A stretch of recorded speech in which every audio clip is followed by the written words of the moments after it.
It's like two worlds about to collide. It was helter-skelter. Ed, I need you to be honest. Now's the time for you to tell me.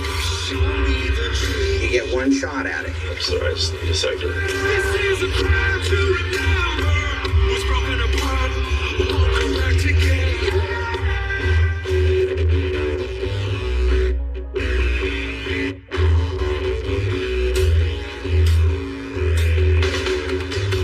Chris Smith was a real surfer. He dedicated his life to this. He loved it. Chris was tall, dark, and handsome. Women were drawn to him. Very all-American surfer / business casual professional guy. Chris grew up in Watsonville, California, which is outside of the beach town Santa Cruz. It was a place where he got really into things like wakeboarding and surfing. A good place for a guy who was athletic and liked to do stuff outdoors. I don't know many brothers that were as close as we were. We just had a unique bond. Ever since I was really little, he felt like he was there to protect me, to provide for me. Were he and Paul always as close as they were towards, in their later years? Always. They're just the best of friends. We had just a great childhood. My dad was a firefighter. My mom was a preschool teacher. We lived on a private ski lake, so we grew up water skiing, wakeboarding. Chris wasn't a gifted student. He was dyslexic, but devilishly smart. Where he really excelled was in sports, especially water sports. Chris was almost like an adrenaline junkie. He had more of a drive than anybody else out on the lake. Chris was known for his audacious tricks. He would try things that other people just thought were simply too dangerous. And it was doing one of those tricks that he blew out his Achilles tendon, and that was it for his pro wakeboarding career. The water was his source of relief. Loved to surf, loved to be at the beach. He was a lot of fun. I felt like he was always the life of the party. Like people just gravitated towards him. He was always full of adventure. If you think about Chris Smith, you got to remember he loved the ocean, loved action, loved beautiful cars. So he had that sort of quest for adrenaline. He liked that, thrived on that. Outwardly, he was the jock, the surfer, the extreme sports guy. He looked the part. He just sort of fit that stereotype of the beach guy. But his friends say that he always had ambitions. He had plans.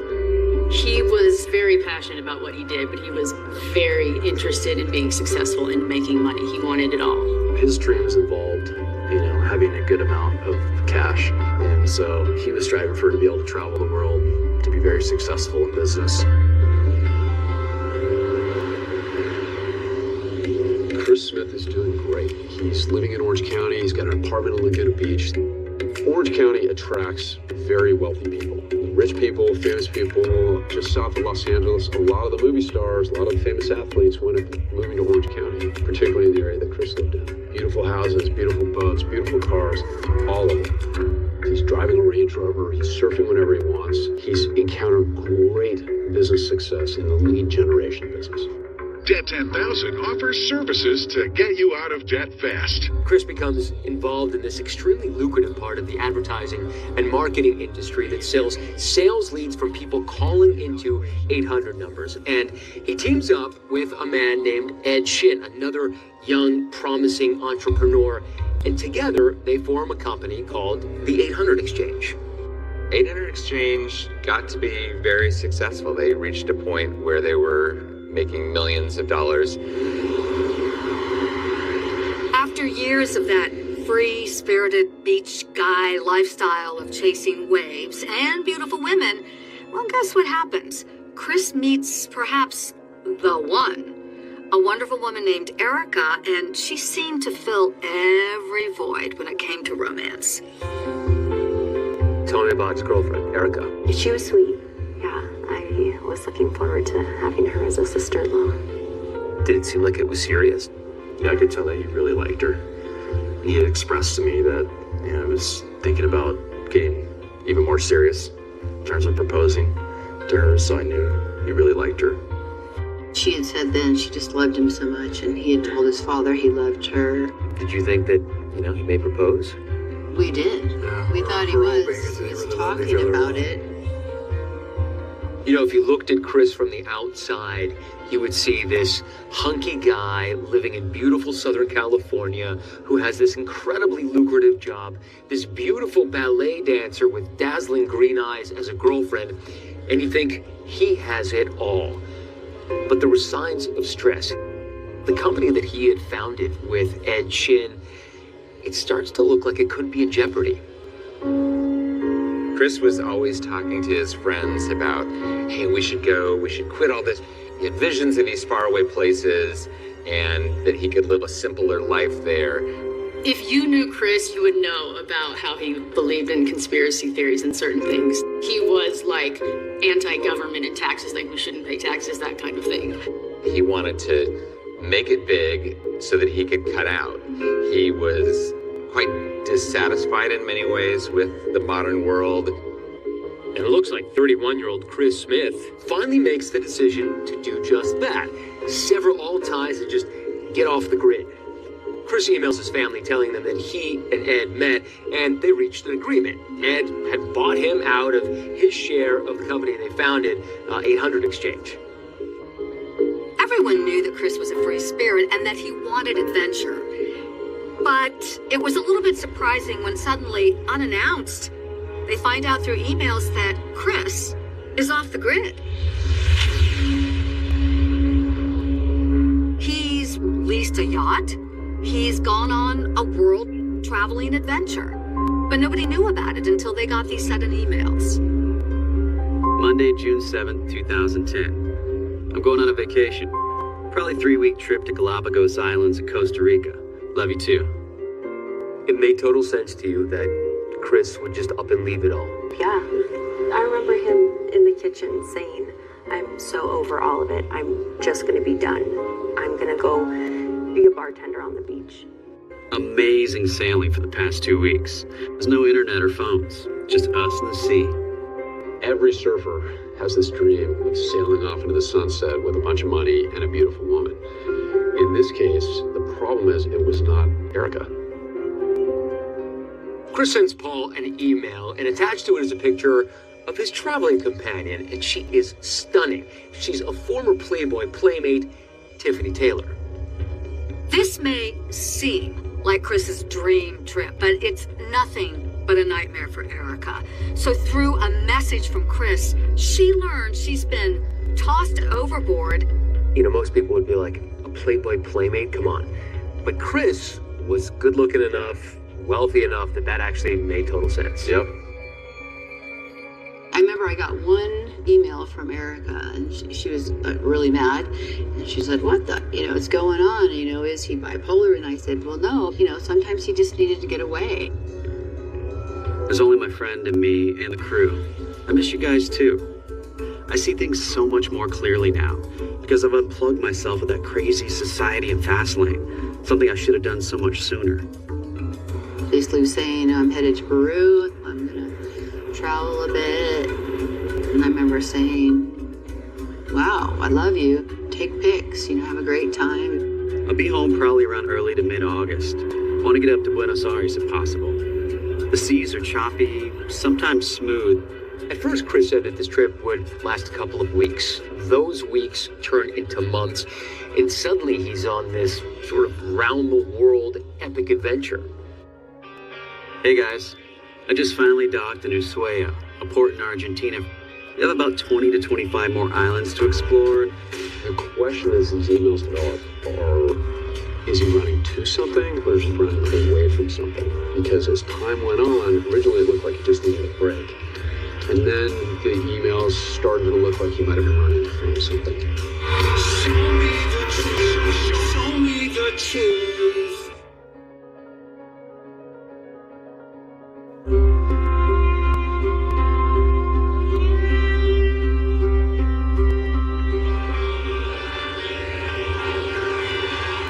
Chris Chris has dropped off the grid and he has taken off to this wonderful surf trip with a beautiful woman.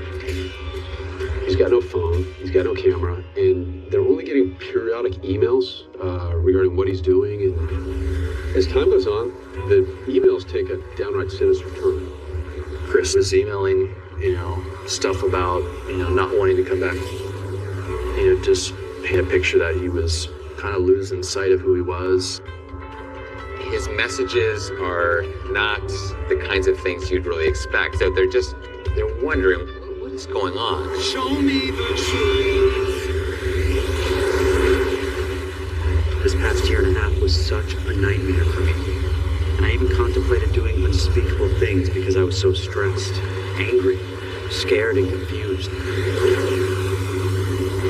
At that point, it was just, this isn't making any sense. This guy, he's lost his mind,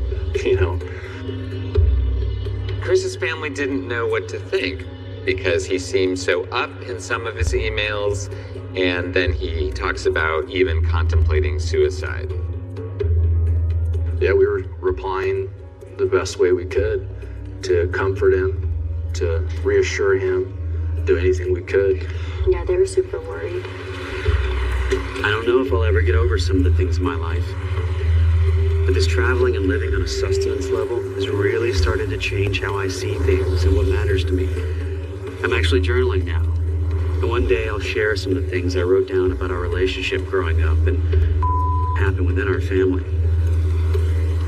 This disclosure about problems that Chris said he experienced as a kid, this comes out of nowhere for the family. As far as they knew, he'd never experienced any emotional trauma.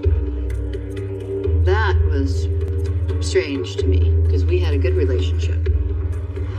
What he was saying wasn't true. It was just like someone that was just very conflicted. And so that's when it got really alarming to my parents. When they started getting emails like that about my brother's past and childhood, and we started to have suspicions, but didn't want to entertain that train of thought too much because of where it would lead to. I think it was so emotionally hard to even think about.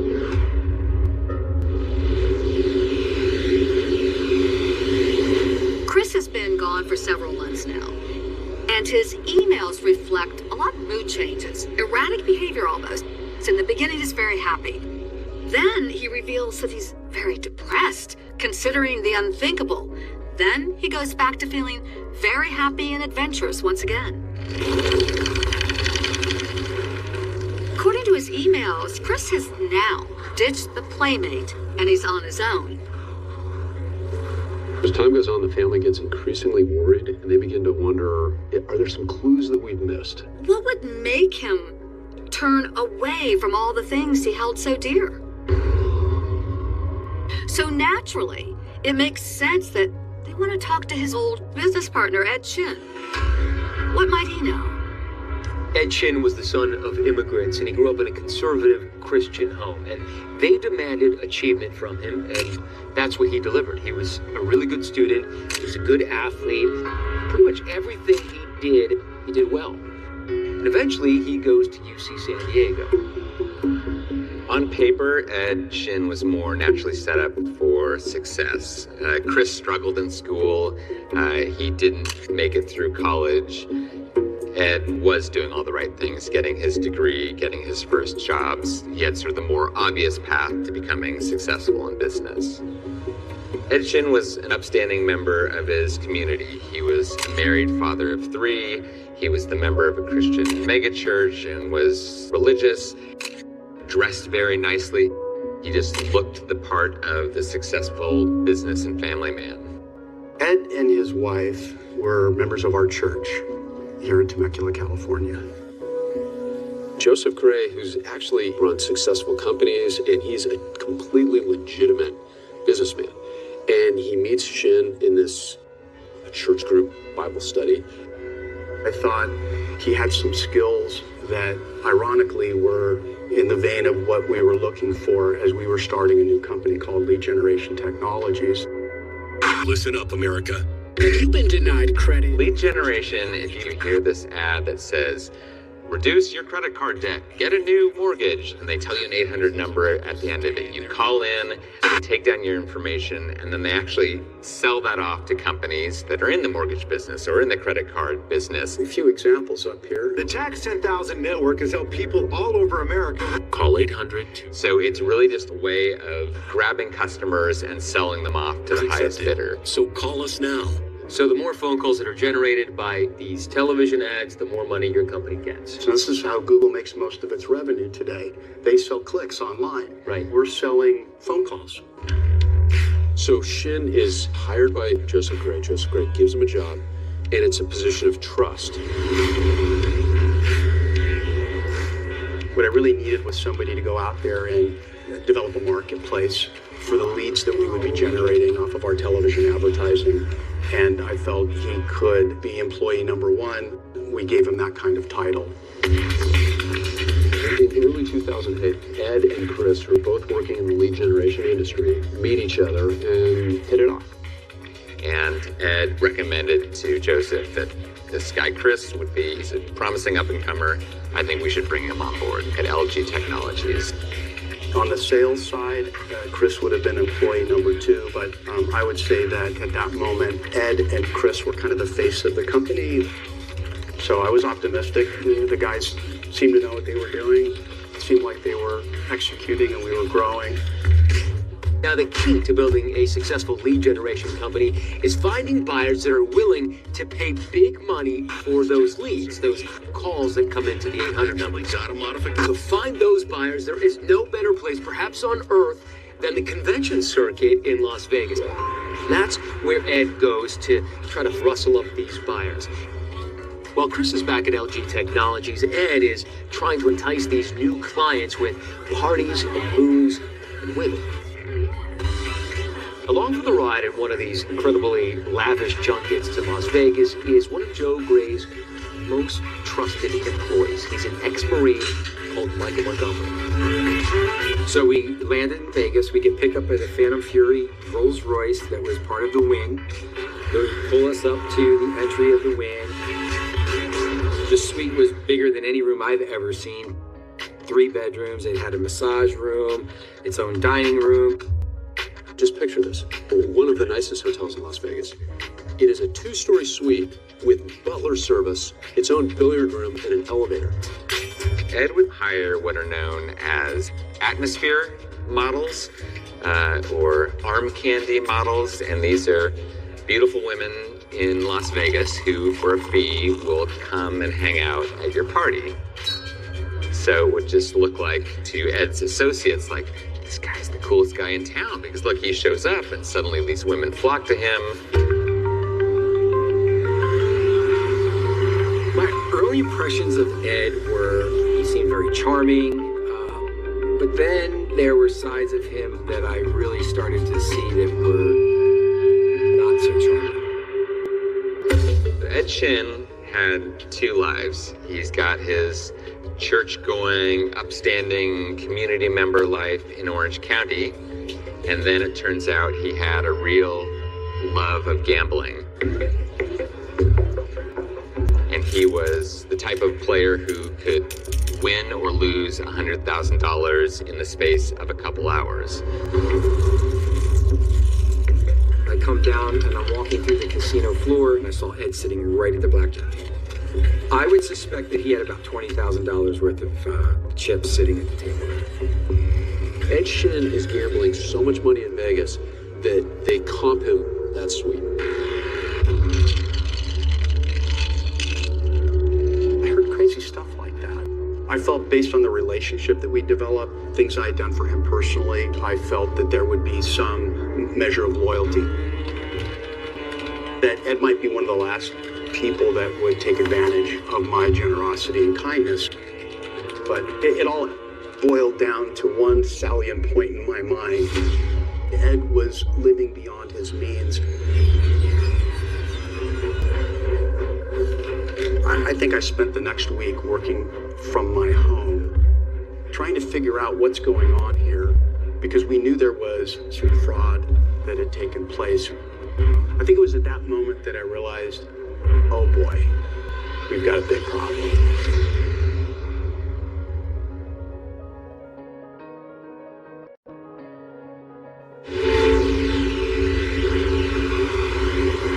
I learned we've been bamboozled here. Ed was embezzling the money out of LG Tech. At the same time that Ed was supposedly being the president of LG Technologies, looking out for that company's interests, he had formed a rival company doing more or less the same thing. Ed and Chris have launched their own company, 800 Exchange. Ed Shin had embezzled a lot of money from Joe and stole clients. In this partnership between Chris and Ed, Chris has just under 50% stake. And while this is a fresh start with a brand new company, Ed is still up to his old tricks. So at home, he's this model husband and family man. On the road, he's a high-stakes gambler and a womanizer.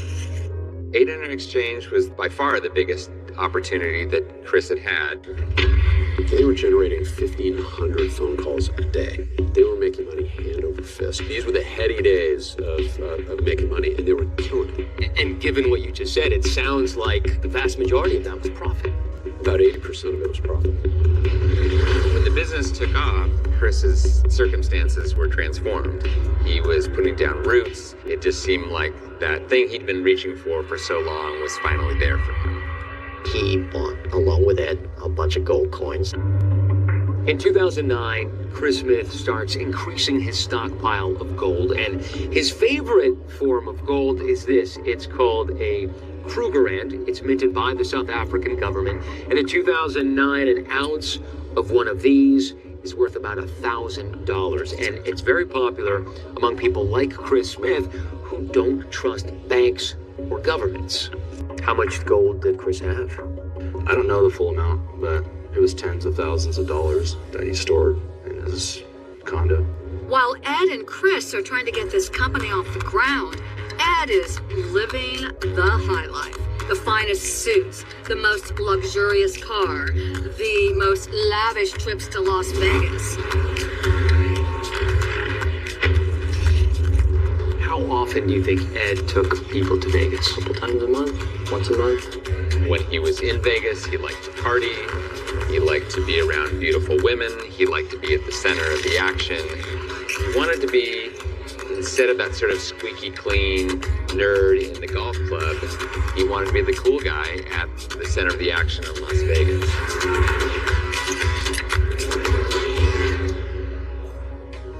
In 2009, while Chris's business, the 800 Exchange, is taking off, he invites his younger brother, Paul, to come work with him there. Chris is only 2 years older than Paul, but not only had they always been incredibly close, but Paul says that he saw Chris as something of a protector and a supporter.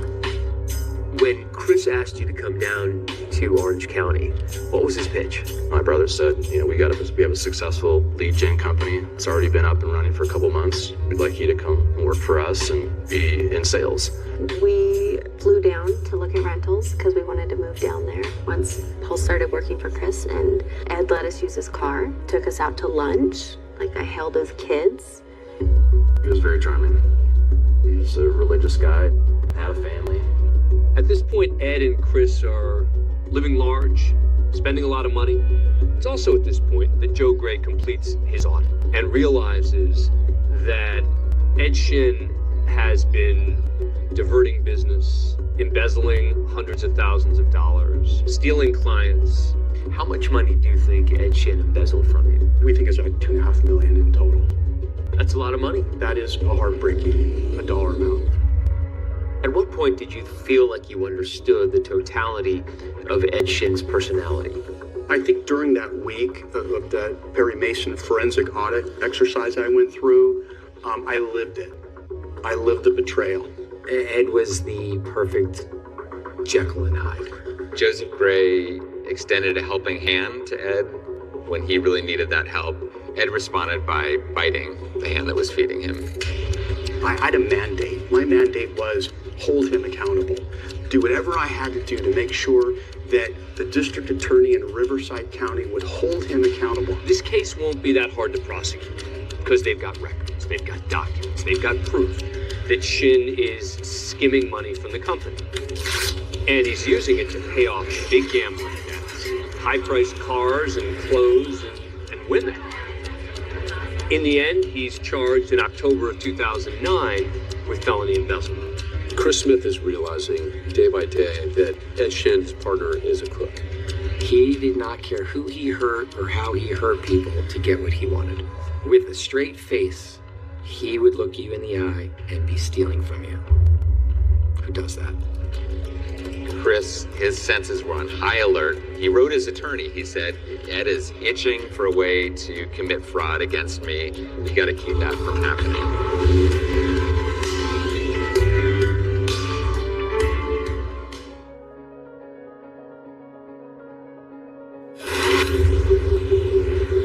So just a week after he moved to Laguna to take this job with 800X, Ed's arrested for embezzling from LG. It was brand new city, new job, and then the boss is arrested. You're like, what? It was a shock to us, distressing. We just brought our kids down there. Ed got out immediately. When Paul approached Ed, he kind of smoothed it over like, well, no, it's fine. You don't need to worry about it. It's taken care of. Chris was shocked by it too. And I asked Chris, if he had anything to do with it, and he said, absolutely not. The impact of the lawsuit against Ed was really the moment at which the veil was lifted and Chris could see that Ed was just somebody to watch out for. And this company was making money. I mean, I heard something maybe a few months later, but to the tune of $1 million a month. The company, was doing very well. There was a lot of money floating around. Even in the face of this serious embezzlement case, the company 800 Exchange is still making quite a bit of profit. And that means for Ed continuing his lavish lifestyle, which includes the trips to Las Vegas. Ed would sometimes bring members of 800 Exchange with him to Las Vegas to talk business and to have some fun. I saw him at the tables. No one ever knew how much money he was spending. My brother didn't have access to the business accounts. I remember sitting on the couch with Chris. I said, where are all your financial records? He said, well, Ed handles all that. And I'm like, there should be complete transparency there, especially given his past behavior. At what point do you really become suspicious of him? March of 2010, things started to change. I could tell my brother's relationship with Ed had soured a little bit. Chris started to realize that Ed was someone who couldn't be trusted. He had swindled from his previous company, and it seems that Chris started to wonder if he did it before, why wouldn't he do it again? Chris is realizing that he's in business with a con man. Chris is concerned that Ed is going to steal Chris's rightful share of the 800 Exchange, and so he hires a lawyer, Ernesto Aldevar. Chris came to me and he said, my partner is a liar, and I'm afraid that he's going to take all the money that we're making. I need your help to see if we can't secure some of my interests. Ed Shin is convicted of felony embezzlement in May of 2010. And then he reaches an agreement on the sentence. To avoid prison time, he'll pay restitution of roughly $800,000. And the only way he does not violate his probation and go to state prison is if he comes up with $800,000 that he has to get from 800 Exchange. The only way he can get that out of 800 Exchange is if Chris Smith agrees. Because Chris Smith is a part owner of the 800 Exchange, Ed needs Chris's signature to free up the funds that Ed is going to need to resolve that settlement deal. Chris didn't want to sign a settlement because he wanted to make sure that the money that belonged to him was secure. There was a deadline for the settlement to be signed. We knew that it was early the week of June 7th. Ed was under a lot of pressure from a lot of fronts. He owed $800,000 in a settlement to LG. He allegedly had some big gambling debts in Las Vegas to pay off. He's becoming cornered financially. So you've got this brewing conflict, and you've got one guy with an attorney trying to do everything right, and then you've got another guy who is completely shady. And so it's like two worlds about to collide. So Chris and Ed met on June 4th, allegedly to finalize the agreement. Part of the deal was that Chris would get access to the accounts, and what he expected to see there is millions of dollars just sitting there. That's all the profit that their business had been making over the past year. The only thing we were waiting for that day is that Chris had to be given access to the bank account so he could see that the money was still there. This is an email from Chris to me dated June 4, 2010 at 12:34 p.m. I'm meeting with Ed now to go over statements. He fixed the login. Everything looks normal. After that, a curious thing happens, which is that Smith's attorney gets an email from Chris Smith with a buyout agreement. So this is a shift. Instead of providing guarantees that Chris would have access to all the bank accounts, now Chris emails his lawyer telling him that he's selling his share of the company. This is an email from Chris Smith at 6:01 p.m. It says, Ernesto, I agreed in principle with Ed to buy me out. $700K of the reserve will be paid in 3 installments. When Ed sends details, I will forward and we can discuss. Chris. And then I got this one-page resolution that says, both Smith and Shin agreed to execute the settlement in exchange for a good faith payment. My first reaction was, well, why is he doing this? This isn't what we had been negotiating for the past 2 weeks. When Ernesto Aldebar received that 601 email from Chris, it was a complete game changer. All of a sudden, it's a complete 180 from everything they've been talking about. The following Monday on June 7th, 2010, I received an email from Chris that says the documents are still being prepared, but I'm going on vacation for a few weeks to South America, and that let me know if you need anything. Chris has finalized his settlement with Ed and he's taken off, unbeknownst to Paul and his family, who've been up in Oregon for the last 2 weeks, so they're completely out of the loop. Paul and Leah had flown up here to go to my nephew's wedding. So tell me about this trip. You flew up here to Oregon to visit family, and Chris dropped you off at the airport. He was, sad that we were leaving. And I gave him a hug, flew up to Oregon. We were there for a couple weeks. We communicated via text that, he'd be there to pick me up at the Long Beach airport. Just never showed up. Show me the truth.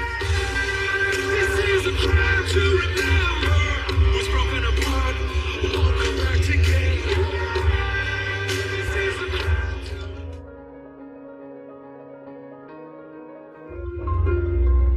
Paul goes on vacation with his family. Chris takes him to the airport. And they're coming back from vacation. Chris isn't there to pick him up. Well, that's kind of odd. I'm calling, texting, I can't get through to him, and eventually I get a hold of Ed, and Ed said, oh yeah, he doesn't have his phone. We came to a settlement. I bought him out of the company, and he took off with some Playboy playmate to the Galapagos Islands. You think given how close Chris and Paul were, the fact that Paul worked in the same company, that Paul would have been the first person to know that Chris had just sold his share of the business to Ed Shin. But Chris could sometimes just take off and disappear without notice. It hurt. We were so close to just up and leave and not talk to me about it first. Didn't sit well, but Chris expressed to me that it was such a tremendous amount of stress, and he's been put under from Ed in this situation. So when I heard that there was a settlement, it was like I was in a way happy for him. Did you worry what it meant for you? A little bit. That I was there, without him now. I was a little bit stressed out about it, but I just figured, hey, I have a family here I need to support. I need to be strong, so just carried on as usual. Not long after he gets back to work, after this massive upheaval in the company, Paul finds there's a new employee, and he's sitting in Chris's office. Kenny Kraft just showed up all of a sudden in June. I just moved back from Hawaii, and I was looking for work at the time, and ended up meeting Ed at a party. Hit it off pretty well. Probably started working there a couple weeks later. At first I was like, okay, why is this guy here? What is his role? Why do we need him here? And I was told that he was there just to run errands for Ed. You came on to try to do sales, and then he tells you, well, he said, I'd rather have you as an assistant and stay close to me, and Ed decided to bring me on as an assistant chauffeur. Sit in the office next door to his and just basically play on the computer until he needed something from me. I feel like this guy hired you, and for most of the time you're just sitting there. Driving to and from, lunches, driving home, get the kids, Did you know about Chris at the time? I had a vague understanding of what had happened. After speaking with Paul, he said it seems perfectly normal that his brother uprooted and took everything with him and went on some crazy adventure surfing.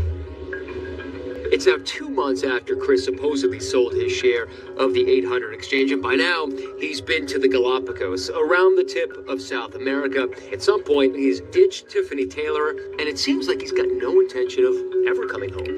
Tuesday, August 31st, 2010. I'm still backpacking through South America and would like to spend more time down here. There are these emails. It sounds like The Amazing Race or something. It was more very sporadic, and usually I wrote a lot more emails because I'm missing him. I'm wondering, where are you? I was starting to feel like, I don't know, this is all really fishy here. I just said in my question, I said, "Gee, Chris, what lake do we live on? And what type of boat do we have?" Just trying to confirm what I knew. And it took a while to get the emails back, and he confirmed one. I said, "Yeah, we live on Keller Lake." Considering that one of those answers is a password to an account, what city were you born in? Then I'll tell you about Kelly Lake. It just kind of solidified for me that he was Chris. The answers give Debbie and Steve Smith some peace of mind. They're reassured, maybe not convinced, but they are feeling better that things are okay and that Chris is having a good time. But then several months go by. Wednesday, October 20th, 2010. Hey Mom, I'm in Mumbai, India.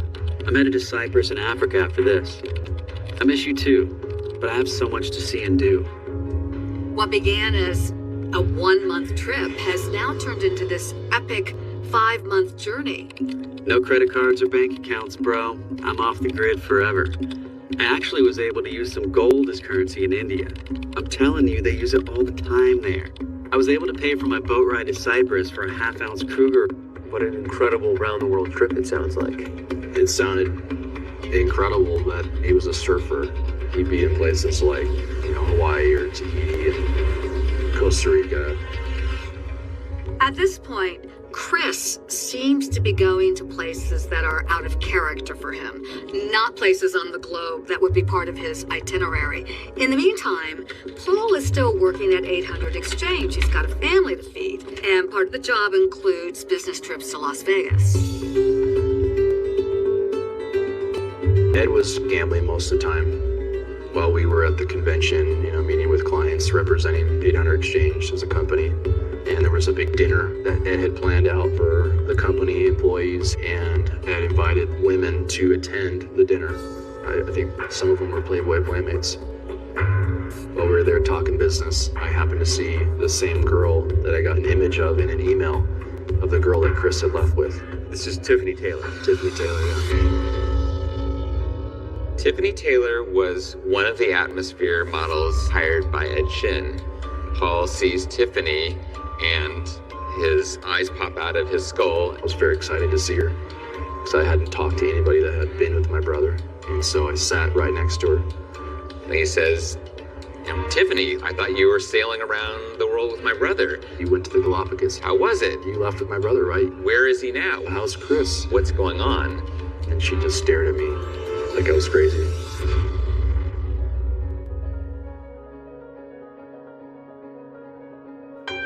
You've got these two men, they come together, they form this intense friendship, and one of them turns out to be a psychopath, but the other one doesn't find out until it's too late. Chris Smith is realizing day by day that Ed Shin, his partner, is a crook. So it seems like Chris Smith just takes off and starts sailing the world, trying to get things right in his head. But his emails to his family start to get weird. Things are just not adding up. The family is losing their minds because they haven't seen Chris. There's not a gray area between he's either surfing in South Africa or he's been killed. I think it's kind of one or the other. Ed, I need you to be honest with me. Okay. I need you to tell me the truth about what happened. Show me the truth. Show me the truth. If you made a mistake, now's the time. Own it. I'm sorry, I just need a second. He's been leaving wreckage everywhere he's gone. At some point, there must have been a body to remove. Only a true psychopath could do this. You're living a double life. You know something that you're not telling.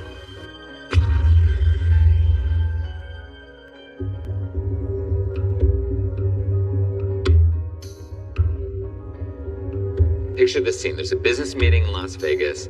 Ed is there, Paul Smith is there, and Tiffany Taylor is at this event. It's Tiffany Taylor, Miss November 1998, Playboy Playmate Tiffany, who was supposedly on this sailing trip with Chris. You were sure that you recognized her? Yes, it's the same exact girl as the picture that I got.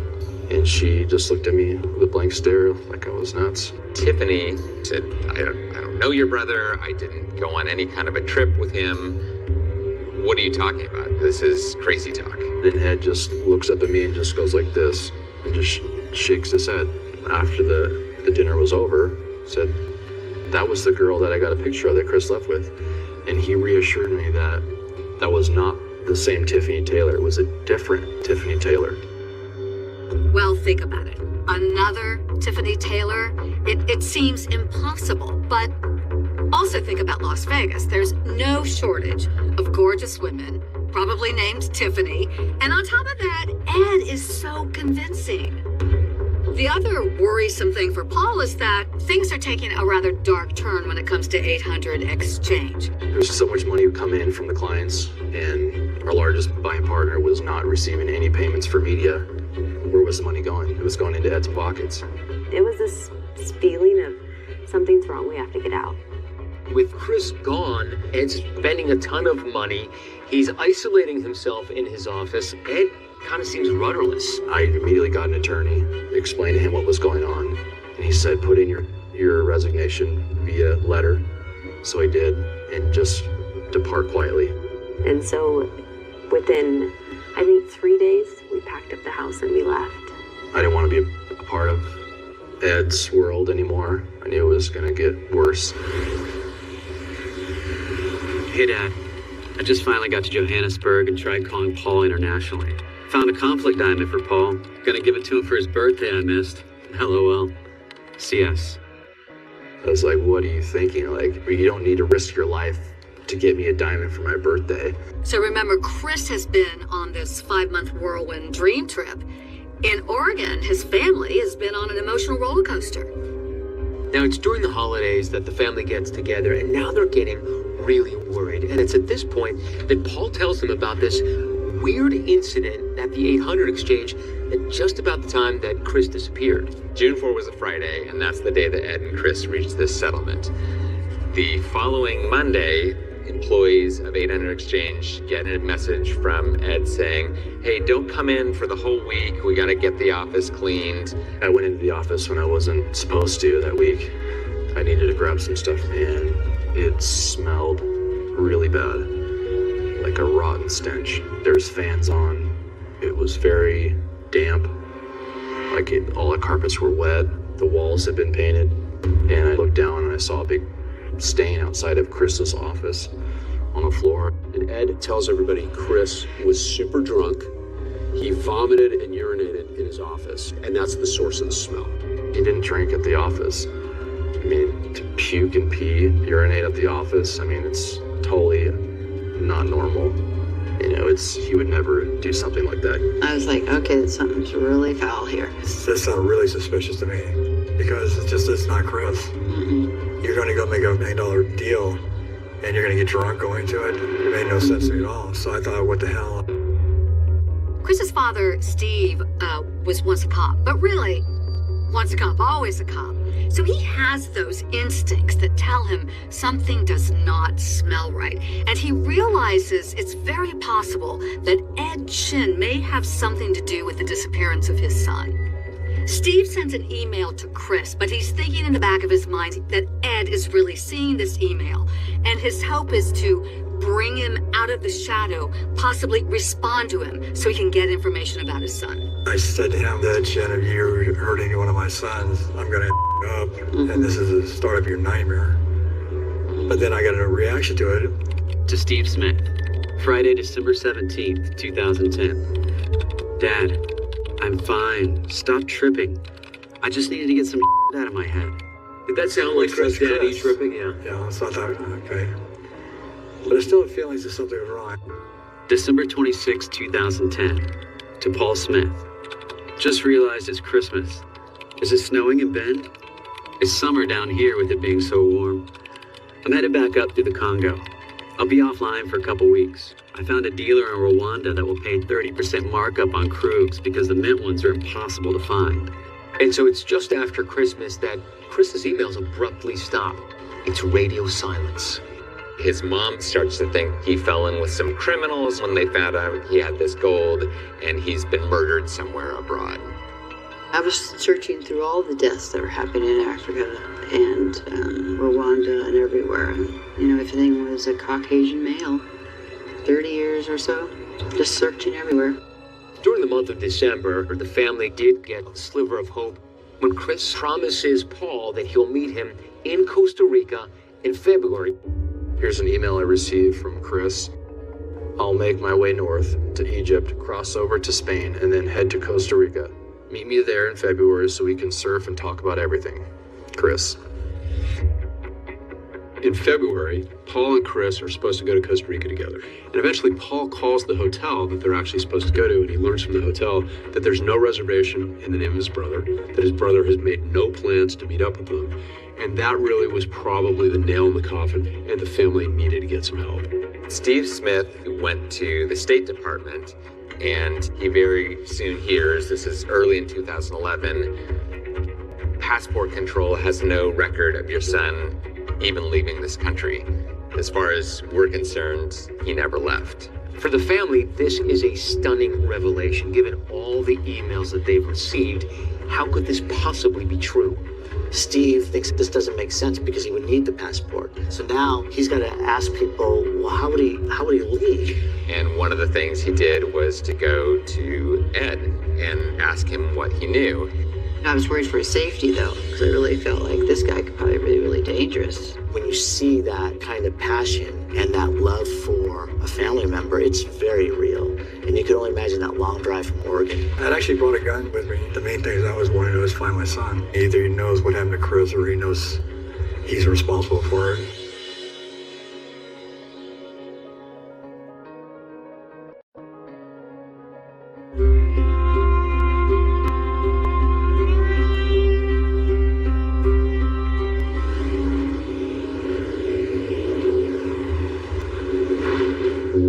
Go by, and the family is losing their minds because they haven't seen Chris. They've gotten these emails, but they have no idea what's actually happened to him. So they decide to begin their own investigation. I think it was in the spring of 2011. We got to the point where we needed some answers. I look at Steve as being the rock of that family. He drove all the way down here from Oregon to talk to Ed Shin himself. I'd actually brought a gun with me. So I left in the car, but I did take a digital recorder to record a conversation. Hi, how you doing? Appreciate this. Yeah, no problem. We're just getting real nervous. We haven't heard from him in 3 months. We're just freaking out that he maybe got killed somewhere, mugged or beat up. He went on for about an hour's conversation about all kinds of stuff. I have a feeling I can help you find him if you really want, because the weekend before we went to Vegas together, I know he got a fake passport. There was a guy in Vegas who referred Chris to this other guy in LA. He was the one who got him the passport. Do you believe anything that he's saying to you? No, I think there's something really wrong. He's lying to me. Either he knows what happened to Chris or he knows he's responsible for it. The significance of the fake passport story from Ed is either it explains why the State Department has no record of Chris ever leaving the country, or it means that Ed Shin is lying through his teeth, and that is a whole other problem. After a couple months of doing his own investigation, Steve Smith reported him missing officially to Laguna Beach PD. They launched their investigation, and in June 2011, a full year after Chris goes missing, Ed comes in for questioning at the Laguna Beach PD. And he begins describing the story about Chris being drunk and being a flaky guy. Pissed everywhere. He had broken a couple bottles of wine. It was a mess. And it smelled, so I had to send our employees home. So they were complaining about the smell, and we had to get it all cleaned. When is the last time you saw Chris? The first Monday of June, I think. I think it was the 3rd or 4th. We went to Las Vegas that weekend.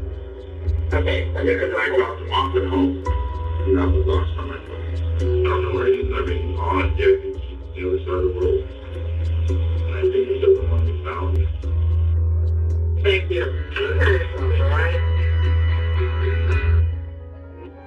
3 weeks later, Detective Julia Bowman is on the case. I looked at all of that circumstantial evidence, the timeline of when things happened, listened to Ed Shin's explanation of what had happened in the office, and none of it seemed plausible. Detective Bowman isn't the only person investigating this case. Enter a gentleman by the name of Joe DeLue. So Joe DeLue is a private investigator, and it's by complete coincidence that he gets involved. Joe DeLue moved into an office just a couple doors down from the abandoned 800 Exchange. It's 2011 of April. We were in there for probably just a couple of months, and we were contacted by the property manager. He knew we were a private investigation firm, and he said that one of their tenants, Ed Shin, had skipped out on their lease. The amount that was owed was around $40,000, I believe. He advised us at one point that a local law enforcement agency was trying to get a hold of Ed Shin as well, because someone filed a missing persons report on his business partner, Chris Smith. So that kind of perked us up a little bit too. So I do remember going, would you mind me taking a look at this for you and help find your son? So we started conversing between us. In a short period of time, we actually became friends. He eventually sent me the emails and everything that he had, all the things that he did trying to look for his son, and the people that he spoke with. And we just started collecting that and taking a look at it. The family even hires a computer expert to analyze the data in Chris's emails, trying to figure out where they originated. He takes a look at them and he says, no, I believe these both came from Wednesday in the United States. It was a very delicate situation. How do you tell somebody that I think something serious happened to your son that's not just a missing person? It turns out that the property manager gives Joe DeLue the most incredibly important piece of information. Let's rewind to June of 2010. Ed calls up the property manager and says, how do you get blood on a carpet? They then actually send over a porter to look at the blood on the carpet? The porter goes in there and sees blood. And Ed explains to the porter, oh, I cut my hand when I was cutting an apple. Joe starts doing some research. As an investigator, he thinks like, hey, maybe we should go look in the office. We learned that the office was still vacant, and we wanted to go take a look. So the property manager allows you in. Correct. We're walking around with our flashlight, and that's when we discover some blood, or what we think is blood. It was very surprising that anything could be found at the office. It had been a year since he had left that office. We heard from Ed Shin himself that he had cleaned the office twice. So I contacted Don Vogt in the Orange County Sheriff's Department, and he said he thought maybe there was a murder had occurred in here. I kind of explained to Joe that kind of a stretch at this point. So we went to the office park with the Orange County Crime Lab. They closed the door and they had sprayed luminol all over the inside of Chris's office, which would present any type of blood that was in the office, and it almost makes it like a fluorescent green color. And it lights up like the Christmas tree. So we know this isn't just someone cut their finger. There's a crime scene here. This is a crime to remember. For better, for worse, you won't forget, forget.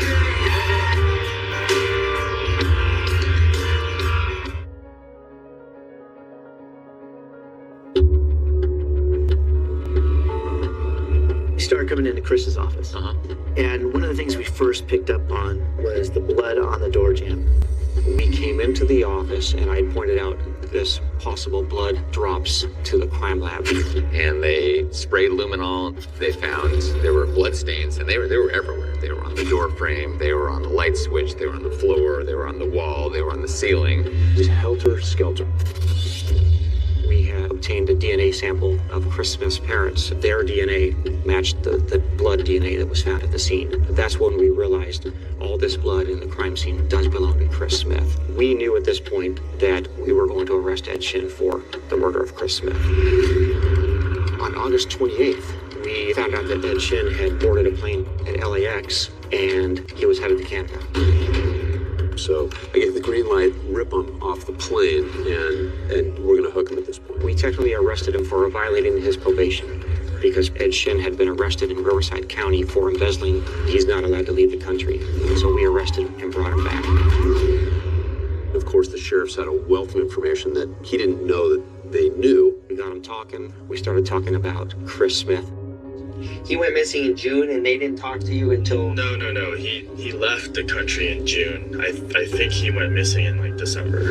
Orange County homicide investigators Don Vogt and Ray Wirt spend hours questioning Ed Shin. And Ed sticks to that same story that Chris sold his shares of the 800 exchange and just vanished out into the Pacific somewhere.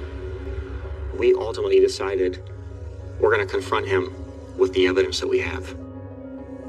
There's blood on the walls, there's blood on the doorway, okay? It's a scientific fact. I'm not making it up. And we know it's Chris's blood. Okay. And we gave him an opportunity to tell us his story. And Ed's response to us was, I don't know what you're talking about. I didn't kill Chris. What I want to say is I want an attorney. Ed asked for a lawyer, and so the interrogation is immediately ended. And then half an hour later, you wanted to talk again? Investigators Vogt and Wirt are told he actually wants to come back in and set the record straight.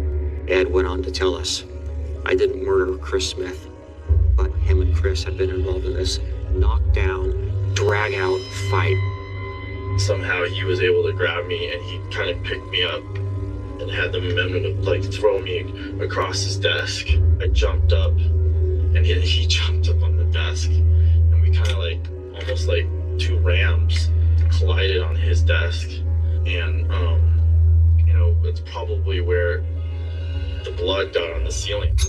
I was able to position myself to where I was charging him into his office again, and literally that's when I think his head hit the desk, and he was unconscious. I mean, there's blood all over his office, pool of blood coming from his head. It's during this interrogation that all of these revelations just start spilling out. Ed now says, this wasn't murder, this was self-defense. We had a fight, and Chris just died. And all of those emails to the family, all of them were Ed's imagination.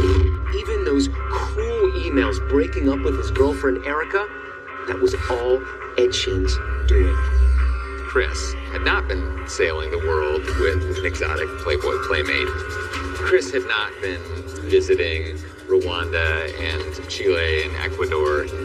These emails had all been written by Edward Shin using Chris's email accounts.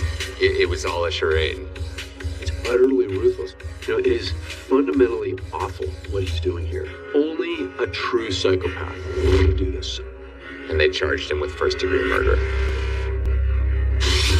Good morning, America. Breaking news. A bizarre and extremely cruel murder and cover-up. Police say a California man killed his business partner, then covered his tracks by creating a virtual life online. Once they confirmed that Chris Smith is actually dead, one of the most brutal, difficult things in law enforcement is making that call to the family, and they had to do that. It was awful. It's like even gutted. It's just like a horrible nightmare, and we're living this out. It's just like horrible. We drove over to Paul's house, and when we got there, he was down the driveway crying. It was a tough day. Just fell to my knees. It's tough. The images that come into your mind at that point of someone you love being murdered brought in a lot of emotions. Just heartbreak. It's hard to see how much it hurt Paul because they were like twins. So there's nothing to help the family that you can give us right now to indicate where Chris's body might be for closure for the family. I understand. No, I don't have anything. gets in contact with a Russian man whom he pays $10,000 to $15,000 to dispose of the body.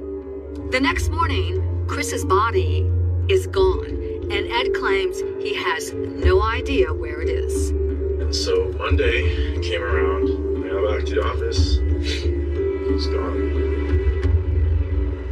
The reason the office smelled so bad, despite all of Ed Shin's stories about Chris throwing up, the real reason it stank is because underneath those carpets is decaying human tissue in the form of Chris's blood. He won't say where the body is because he would then have to show the cause of death, which would absolutely prove that it wasn't mutual combat. Detective Bowman analyzes all of Ed Shin's cell phone records and these cell phone tower pings, and she finds that on 2 occasions, June 7th and June 9th, Ed drives 170 miles into the desert near this town called Boulevard, California, which is this desolate desert area right up against the Mexican border. There's no reason for Ed Shin to have driven in the middle of the night and sat there for 2 hours unless he's dumping the body of Chris Smith. After we got those cell phone pings, they had helicopters and ATVs and dogs, and they had 80 people looking for him. And, the problem is that so much time had gone by. There's no body. No body. There's no murder weapon. No murder weapon. It's very challenging to try somebody for murder without the body, right? Because the body will tell you everything. You see the Smith family, right? Last chance, Mr. Shin. Show us where the body is.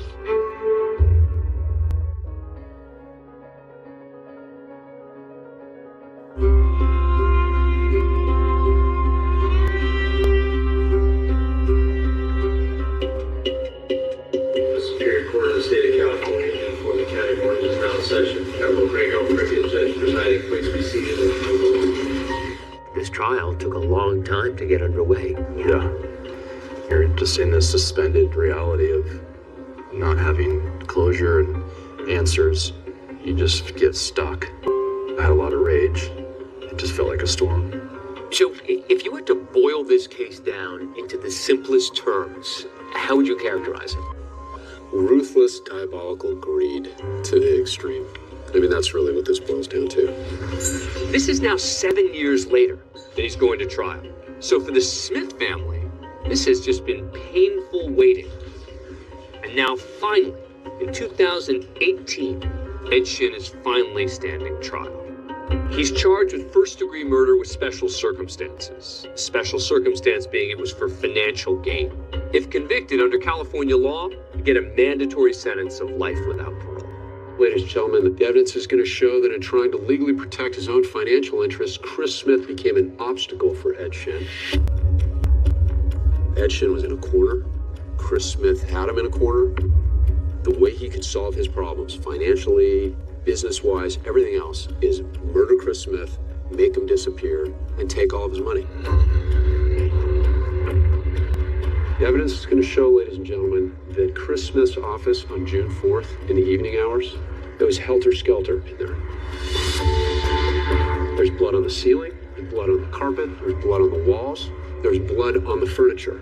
The evidence is going to show that man there beat or stabbed Chris Smith brutally to death in that office. Matt Murphy's going to argue this was a premeditated murder. The key piece of evidence is the timing of one email sent by Ed Shin, pretending to be Chris Smith, to Chris's attorney on the night of the alleged murder.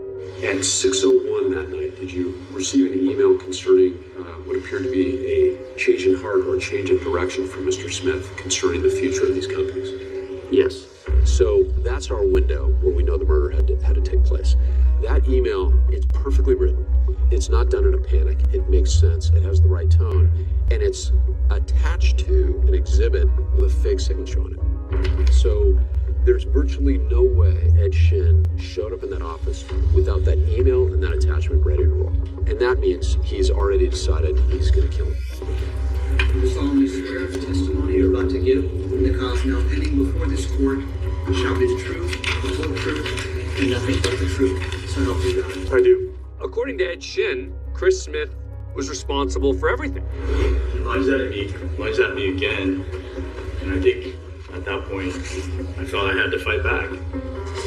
I don't know if I threw him or if I shoved him, but somehow I pushed him into this area, and that's when he fell and he hit the desk really hard.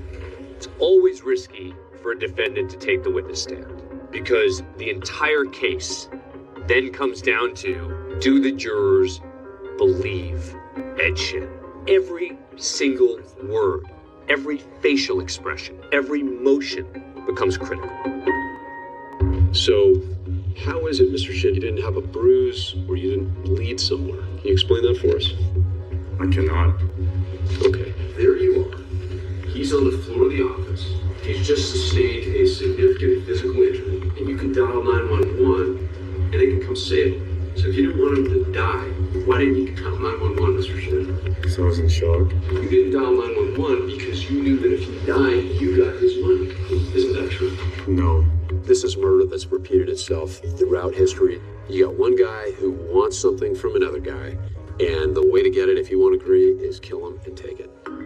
Then there was this moment during cross-examination in which Ed Shin looked like he was about to cry. He was kind of shedding a tear. Are you tearing up a little bit right now? I'm okay, sir. Was he feeling sorry for himself? Whatever it was, Matt Murphy saw that and went in for the kill. Were you tearing up when you wrote that email to Debbie Smith saying that her son was committing suicide or suggesting that he was going to do that? Were you tearing up when you did that? Yes. Okay. You were actually at the computer tearing up as you were going to break a mother's heart by essentially blaming her for the death of her son. That was making you feel sad? It was one of the many emotions I felt, yes. That was 100% con. That was manipulator par excellence trying to work my jury. He's trying to make the jury feel sorry for him after all the destruction that he's caused. There's no getting emotional when you're a ruthless killer like that. In front of the jury, Ed Shin does not budge from his claim that this was all self-defense. As for the body, well, Ed Shin has an answer for that as well. He claims he hired a Russian to dispose of the body. I've always believed he drove him out to the desert and he dumped him. You're familiar with the phrase, the truth will set you free? Yes.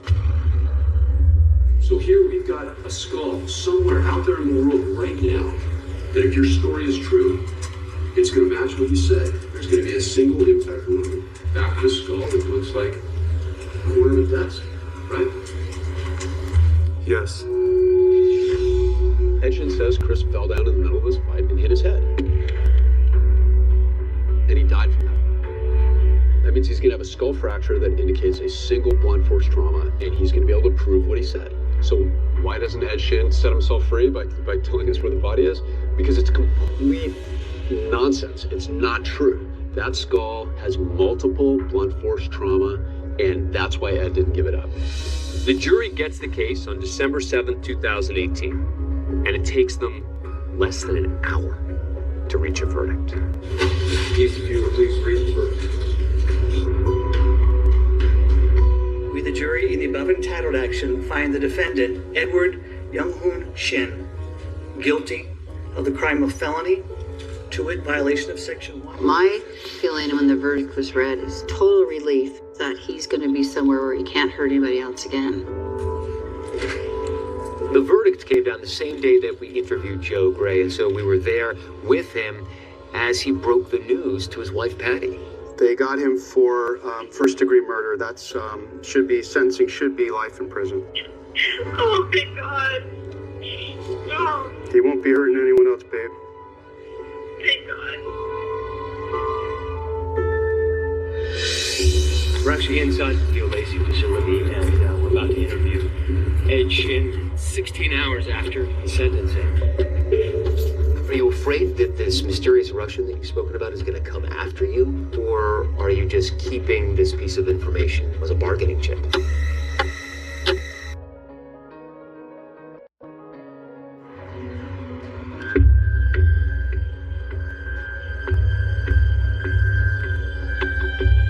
Years after he murdered Chris Smith, and about 8 months after a jury took less than an hour to find him guilty of first-degree murder with special circumstances, Ed Shin is back in court with the same judge about to learn his fate. After we get the verdict, you have a sentencing, and each family has an opportunity to either address the court or to have an advocate address the court. Shin's mom, Mrs. Shin, her statement was very emotional, and she tried to take all the blame. Your Honor, my name is Jennifer Shin, mother of Edward Shin. Please know how sorry I am to both the Smith family and to this court. This is my fault. After college, Edward wants to be a pastor, so he could lead children's ministry. I know he wouldn't be here today if I didn't ask him to change his decision. Please mercy my son. Thank you, Honor. You know, and I felt sorry for his mom, who's in court every day, but she knows what his background is. Ed not only ruined our family, but he ruined his own family and his mom and dad's family. Just a lot of loss.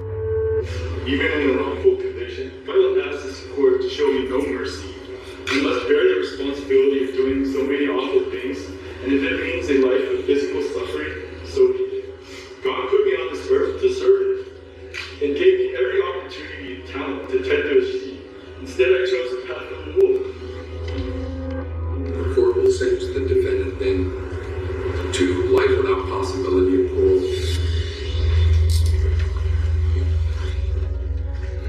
He's been leaving wreckage everywhere he's gone. It's like a boat going through the water, and instead of a wake of water, it's a wake of destroyed or ruined lives everywhere he goes.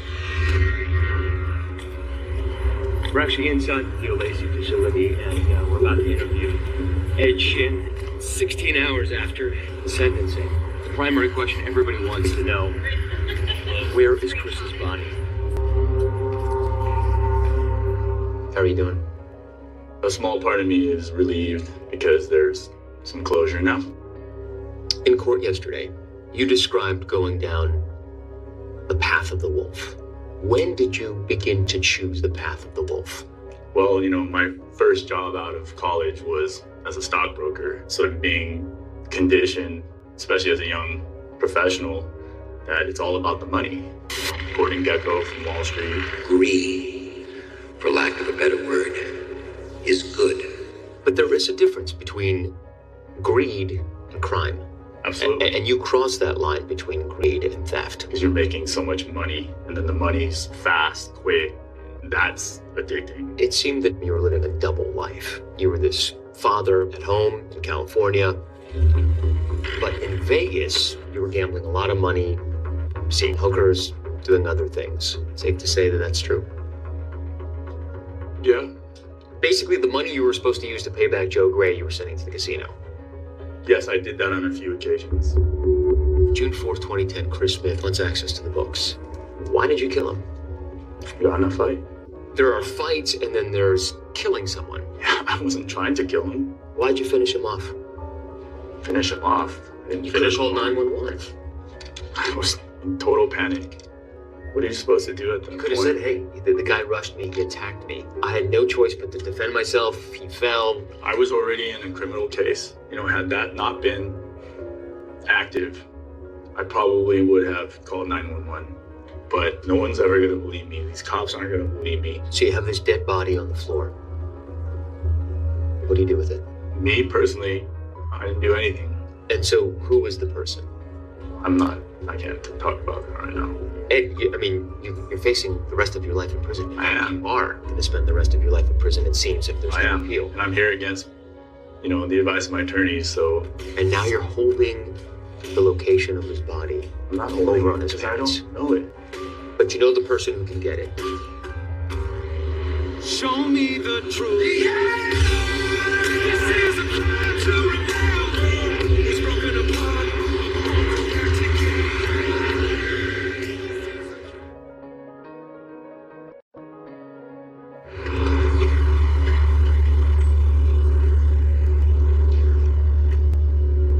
You've admitted to the worst of this, right? You've admitted to stealing. You've admitted to killing Chris Smith. Right. You've admitted to writing the emails. Right. You hacked into his life.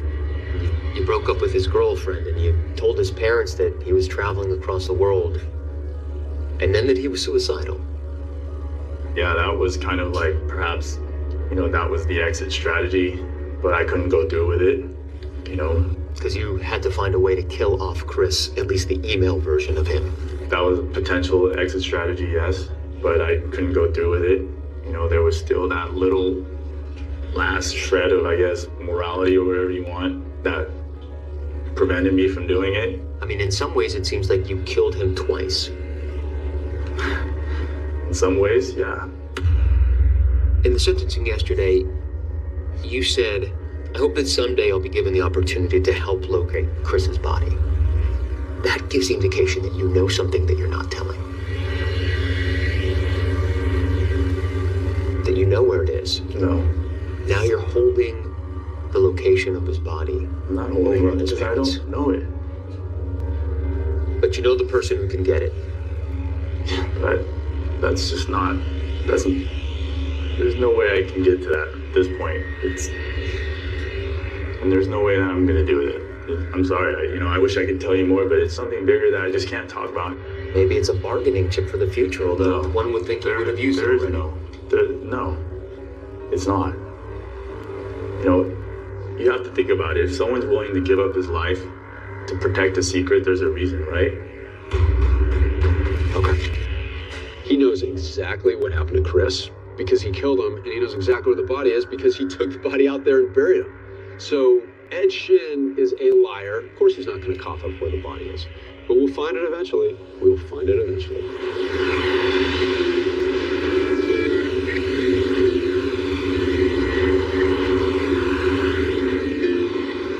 Tell me about that paddle out. That was for all of his friends, and they needed to remember him. A paddle out, it's a part of surfing culture. After Chris died, about 25 of his good friends and Paul did what's called a paddle out. It's like a funeral service almost. It's a memorial that surfers have for other surfers. They brought their boards and they made the reef. The sea was flat except for the dolphins and birds out there, and they went out and did the paddle out. It was beautiful. Chris, how you doing?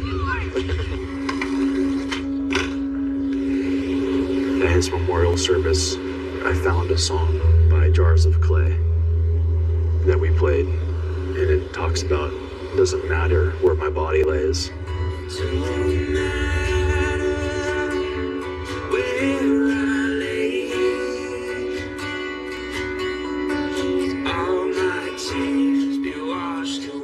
And so it's just such a prophetic song, to what's turned out. So we don't have anything, no body, but we know where he is. And we'll see him again. We can feel his spirit still.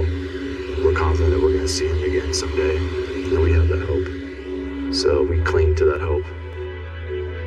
It's an odd feeling because if you've had a child and the child has grown inside of you, it feels like part of you is somewhere out in the desert, and it feels strange.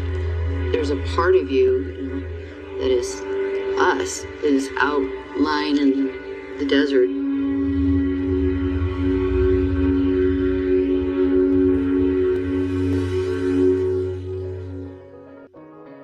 A heartbreaking story for the Smith family, one that our team has been following for nearly 2 years now. And of course, we'll remain committed to this story and new reporting in a new podcast in the coming weeks. We'll keep you posted. That's our program for this evening. I'm Amy Robach. And I'm David Muir from all of us here at 2020 and ABC News. Thanks for watching. Good night. David Muir. And I'm Amy Robach. And this is 2020.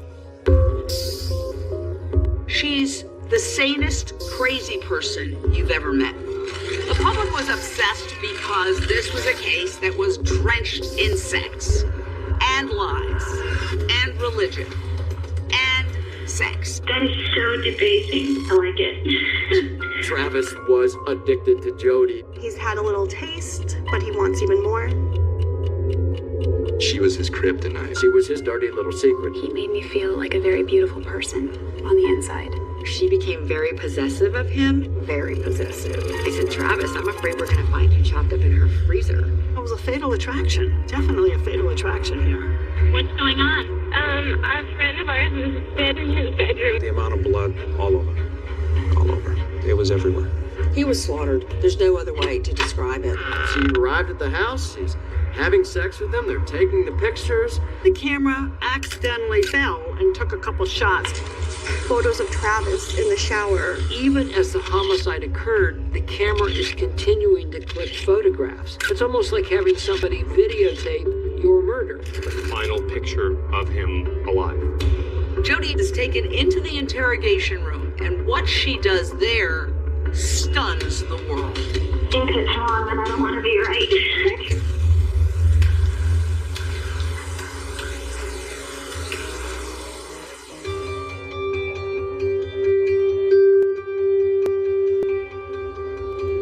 I'm an artist, I'm a photographer. It started off that way when I was younger. I got a little 110 camera, which is kind of that old, cheap film. I took pictures of everything from my foot to a tree or a leaf or my cat. Over the years, it developed into something that I became really passionate about. Jodi Arias had a very normal upbringing. She grew up in the middle of California. I have a large family. We're all pretty close. In high school yearbook photos, Jodi appears to be a happy, innocent, carefree kid. Her family moved around a little bit in California. She spent some time in her childhood in Salinas, and then they moved up near the Oregon border to Wairika. Jodi Arias' parents owned a Mexican food restaurant where Jodi worked as a waitress when she was a teenager. Moving to a new town while she was a teenager was really tough on Jodi, and she started documenting this in a journal. I often ask myself why I'm here. I'm completely aware that I dwell in the past all too often to a time of pure fun and true friendships. I don't belong here. I shouldn't be here on Wairika. Wairika is a small California town. The main street has little shops, a lot of family-owned businesses. There's a lot of beautiful mountain ranges. I've always been drawn to nature and things like that. I think that inspires a lot of my art and a lot of my photography as well. Jodi never makes a big name for herself as a photographer. She never makes a lot of money, but she shoots weddings. She eventually just picked up and grabbed everything she owned and moved to a resort town in California. Jodi was looking to make more money and to be more successful in life. So she decides to get involved in a network marketing company called Prepaid Legal Services. She thought, wow, this looks like interesting work, selling legal services to people where they would pay, a fee, and they would have these lawyers on call for them. And she decided to go to a conference that Prepaid Legal had. The company was having a convention in Vegas, and it was a big deal. And so everybody was beating the drum. You got to go to Vegas, got to go to the convention. You can see in videos posted on YouTube the energy that was created in these conventions. Please help me welcome Mr. Travis Alexander. Travis Alexander was a successful 29-year-old motivational speaker and salesman for Prepaid Legal. He had risen quickly up the ranks. He had tons of friends and tons of people that always wanted to be around him just because he was a great guy. His main goal in life was just to make people laugh and to make them feel better about themselves. In this YouTube video, Travis talks about being single. When I first started, you can imagine, the first thing I would hear a lot of was, by the way, you're single. And I'd be like, that's right, I am. You're dating, you can get me. That's been going on for 6 years. Travis was the T-Dog. He was a huge flirt. Travis was always in the market. Travis was looking for his wife. I knew that Travis was single, and I said, hey, there's this really good-looking gal on my team. You ought to meet her. Jodi's at the MGM Grand. They're standing outside the Rainforest Cafe, and this handsome, well-dressed man comes up to her and says, "Hi, I'm Travis." And it's clear From the get-go, they have a potent chemistry. She's beautiful. She's friendly, has long blonde hair, cute figure. She was very sweet. He said, hey, listen, do you have a nice dress? Because I'd like to take you to the formal executive dinner with me as my guest. During the dinner, they just talked the whole time. She seemed to like him as much as he liked her. He's riveted with everything she's saying. It was cute, you know? I mean, I was like, okay, good for you, Travis. It was cute to watch. Jody was actually in a committed relationship, but you wouldn't know it. Jody'd been with the same guy for about 4 years, but they were having problems. She was desperate to get married and have kids. He had already been married. He had a kid. He didn't want to do it again. So she was looking elsewhere. After the banquet, Travis and her hung out until 4 o'clock in the morning, just talking and getting to know each other. And the next morning, he tells me that he's found his wife, and this is the girl that he wants to marry. For her, this night was the magic, was the Cinderella moment. She met her prince, and that was Travis. One thing he always told me is that, pretty girls are a dime a dozen, but it's what's on the inside that kind of makes people stand out. He made me feel like a very beautiful person on the inside. After that first encounter, Travis is very much infatuated with Jody. He's had a little taste, but he wants even more.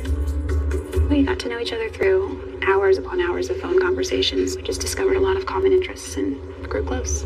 Travis lives in Mesa, Arizona. Jody lives in California. So they're having a long distance relationship, and they begin meeting at Travis's friend's house. It's a convenient rendezvous point. She was really excited about the relationship. She loved how funny he was, how much fun they would have together. Travis loved to take adventures and do different things. Jody documented their time together online by posting photos on her MySpace page. So Jody and Travis, they shared a lot of interests together, key being traveling. They had a book called 1,000 Places to See Before You Die, just traveling around to these places in the book together. We went to Carlsbad Caverns in New Mexico. We saw Sedona. We saw the Grand Canyon. It was a mutual goal to check things off that list. I'm always pointing the camera in every direction, and he was always a very enthusiastic and willing subject. In emails that Travis sent to Chris and Sky, he actually talks about how deeply he cared about Jody. I went from intrigued by her, to interested in her, to caring about her deeply, to realizing how lucky I would be to have her as a part of my life forever. She is amazing. It's not hard to see that whoever scores Jody, whether it be me or someone else, is going to win the wife lotto. The biggest problem, however, when it came to any kind of romantic relationship was one of religion. Travis Alexander was Mormon, and Jody Arias was not. He was a Stormin' Mormon. He was deeply involved in the Mormon church, devout. He was very open with how he wanted his life to be and how he wanted his marriage to be, and so, there would be no compromises. Jody was the first person I ever heard of that he was dating that was not a Mormon. She was very sensual and very sexual, and Travis was extremely attracted to that because he was not used to that with the women he had dated in the Mormon faith before. If anyone is even remotely familiar with the Mormon beliefs, no sex before marriage. She was his kryptonite. Their relationship was white hot sex.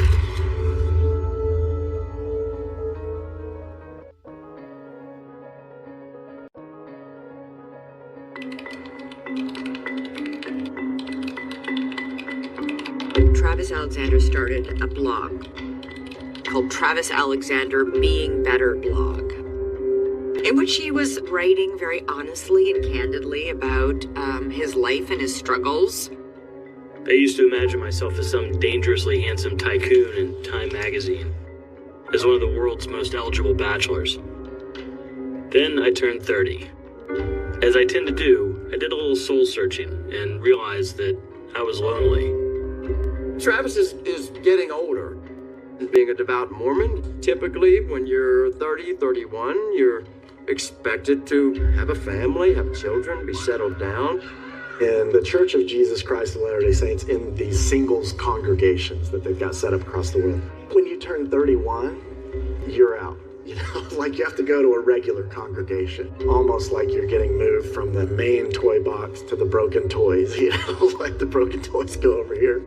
Travis was feeling a bit of pressure to find, as one friend put it, a good Mormon girl, and to marry her. That wasn't Jodi Arias.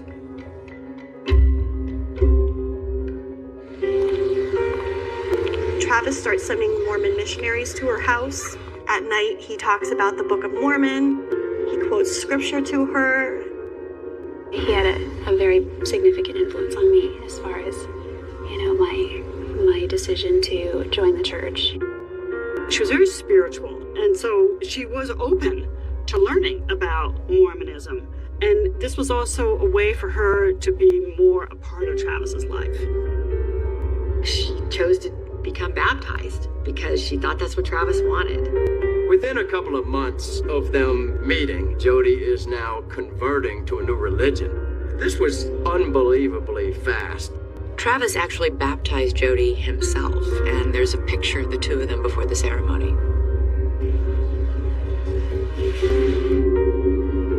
He baptized me, and it was emotional, it was spiritual, it was powerful. It's a feeling that, like, everything just comes right into alignment, and nothing can go wrong.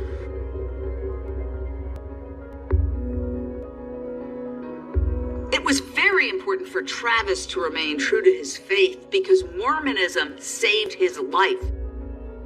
Travis had a difficult childhood. He grew up in Southern California, very poor. Both of his parents were serious drug addicts. My childhood, unfortunately, was very much like any child's that had drug-addicted parents. It was a very tough life, living with our mother. We kind of fended for ourselves, and, top ramen was the main source of nutrition. When his mother was doing drugs, she would sleep for days at a time, and he was scared to wake her up. When you sleep for 4 days with a house full of kids, there isn't any food cooked. We would eat what was there, but before long, what was edible would be eaten or rot, and then what was rotten would be eaten too. His home life got to the point where it was so incredibly abusive. He ran away and went over to his grandmother's house. Our grandmother was a saint. I mean, she was the greatest woman. Put clothes on our back, food in our belly, a warm place to sleep. She got us all into church, pointing us in the right direction.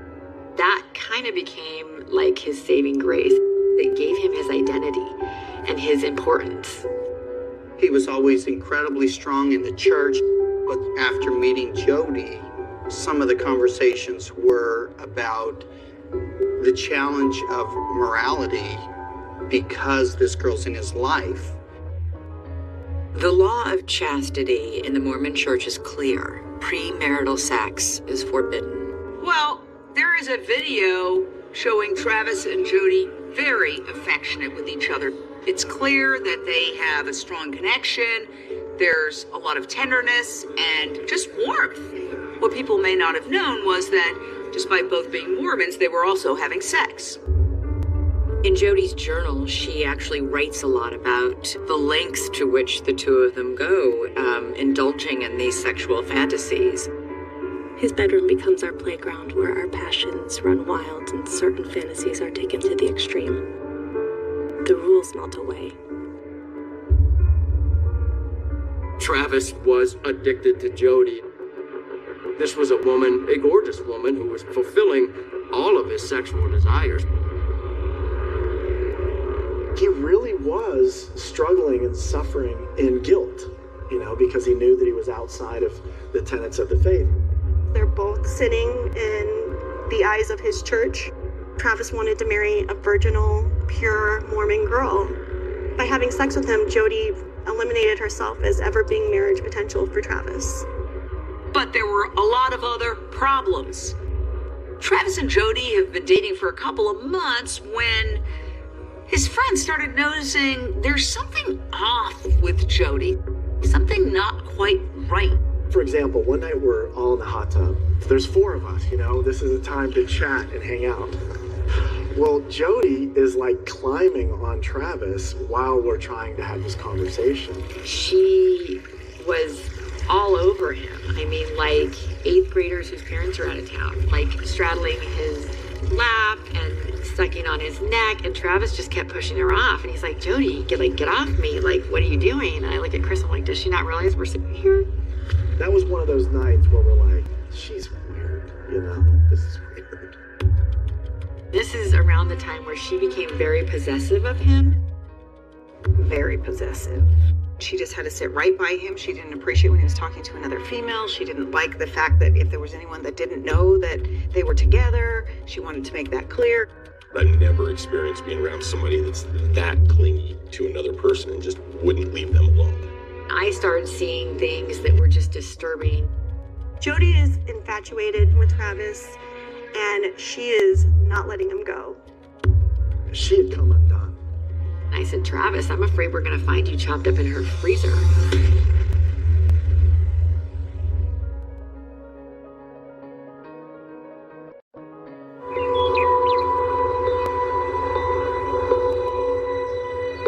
I love him so greatly that my love is bigger than even I can grasp. It fills me and explodes through me. So within months of meeting, Jody is attached to Travis beyond belief. They were dating long distance, and Jody was going to a lot of work for this relationship. Jody desperately wanted not just to be Travis's girlfriend, she wanted to be Travis's fiancée and Travis's wife. Travis's friends didn't embrace Jody the same way Travis did. They saw her a little differently. As they get to know her better, they get more and more creeped out by her behavior. From very, very early on, she was completely obsessed with him. I started seeing things that were just disturbing, you know, her following him to the bathroom and standing outside the door without him knowing, or eavesdropping on his conversations, freaking out if he was out of her sight. She went through his cell phone on multiple occasions. She went through his emails. She went through his Facebook. She went on his email and forwarded every email message to or from a woman to herself. There was this one time where she said that she was getting these messages from some strange man who says that he watches her. Travis came to me, he goes, let me read you this email, it's really scary. And it was like, Jody, you're so beautiful, you're so amazing, Travis doesn't deserve you. Travis lives in Mesa and you live in California and he's too far away, he can't protect you and I know where you live. And I'm laughing at this point. And Travis like, Sky, this is serious, she's very scared. And I said, Travis, she wrote the email. She wants you to ask her to move to Arizona. I said, this is fake, like she made this up. We finally decided, like Chris and I were like, okay, this is ridiculous. Like there's something wrong with her. And so we're like, hey, let's chat. So Sky, Travis, and myself were all sitting on my bed. We were just telling him all the things that we were worried about with her. And I said, she's scary. There's something wrong with her. We started to tell him how we think she's not only not good for him, but she's dangerous. He said, you know, gosh, guys, she's so good. Like, you don't know she's so good. She's so sweet. She doesn't have anybody else. Like, I really like her. And I said, Travis, I'm afraid we're going to find you chopped up in her freezer. And all of a sudden, I got this cold feeling over me, and I knew she was outside our door. And I mouthed to them and pointed to the door, and I said, she's out there. And Travis was like, no way. And Sky was like, and Travis rips the door open, and she's there. And the look on her face was just, it was evil. There was a rage in her eyes. So Sky and I are very frightened at this point. She might burn down our house, you know, with all of us in it. And I said, I don't want her at our house anymore. And he said, I agree. She and I went into the study and I said, I'm not comfortable with you in my house. I said, you're obsessed with him, Jody. I'm telling her, your behavior's out of control. There's something wrong with you, and no change in expression until she says to me, are you going to tell him not to date me? And I said, I already did. And she starts crying. And that was the last time Jody Harris was in my home.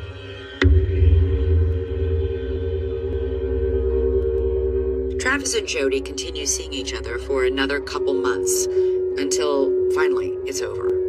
Travis had begun to see things in Jody that he just wasn't happy with, the obsession and everything else. He told her, I don't want to be together with you anymore. This isn't going anywhere. Within weeks of them breaking up, Jody does the unthinkable to any guy who's trying to break up with a woman. She packs up her stuff and moves to Mesa, Arizona to be closer to him. That's pretty weird, right? I don't ever want to see you again. And then she moves across the country and into your town. He was saying things like, you have no reason to be in Mesa. We're not together. We're not going to be together. Why can't you leave me alone? I just remember thinking, that's bananas. That's crazy. With Jody now living 10 minutes away, this breakup isn't going to work. With her so close, he couldn't stay away from her. Travis told friends that Jody would show up unannounced at his house, that she would sneak in through the garage door because she knew the code, and at one point she even snuck in through the doggy door. And sometimes Travis would be angry, and other times he would jump into bed right with her, and they would have sex. The drug dealer with the drug for the addict is there, and he just can't get enough, and he can't help himself. It was very much a mutual thing. He would send me these little code text messages like Z's ... which meant I'm getting sleepy, coast is clear, company's left, day's work is done, come on over. Maybe I should have been more disciplined, but all it took was a text message, and I said, all right, I'll be right there, and I went. Meanwhile, Travis is trying to meet other women through the church. He's really looking to settle down, to get married and have a family. At this point, Travis has been dating a couple Mormon girls from the church, but he becomes most infatuated with a girl named Lisa. Jody wanted to sabotage Travis's relationship with Lisa and scare her off.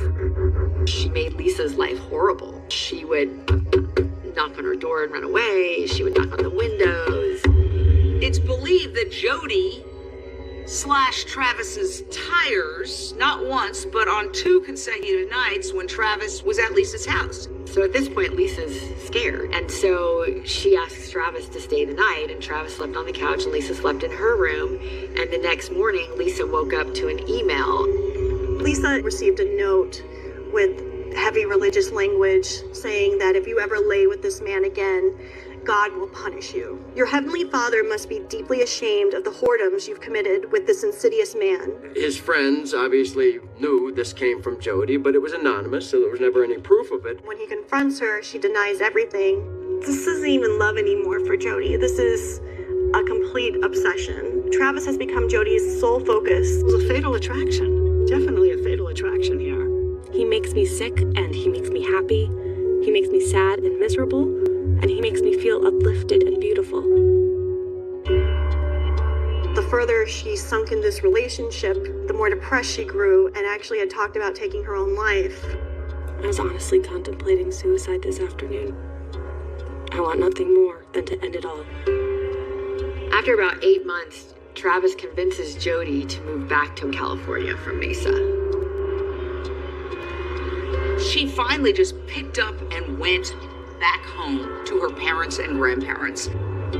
It just became obvious with time that we needed to be apart. We needed to grow apart.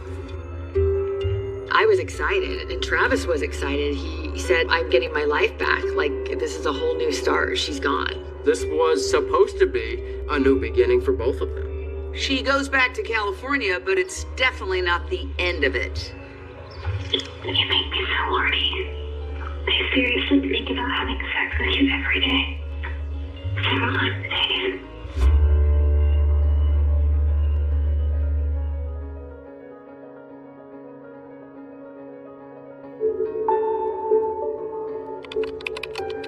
This year will be the best year of my life. This is the year that will eclipse all others.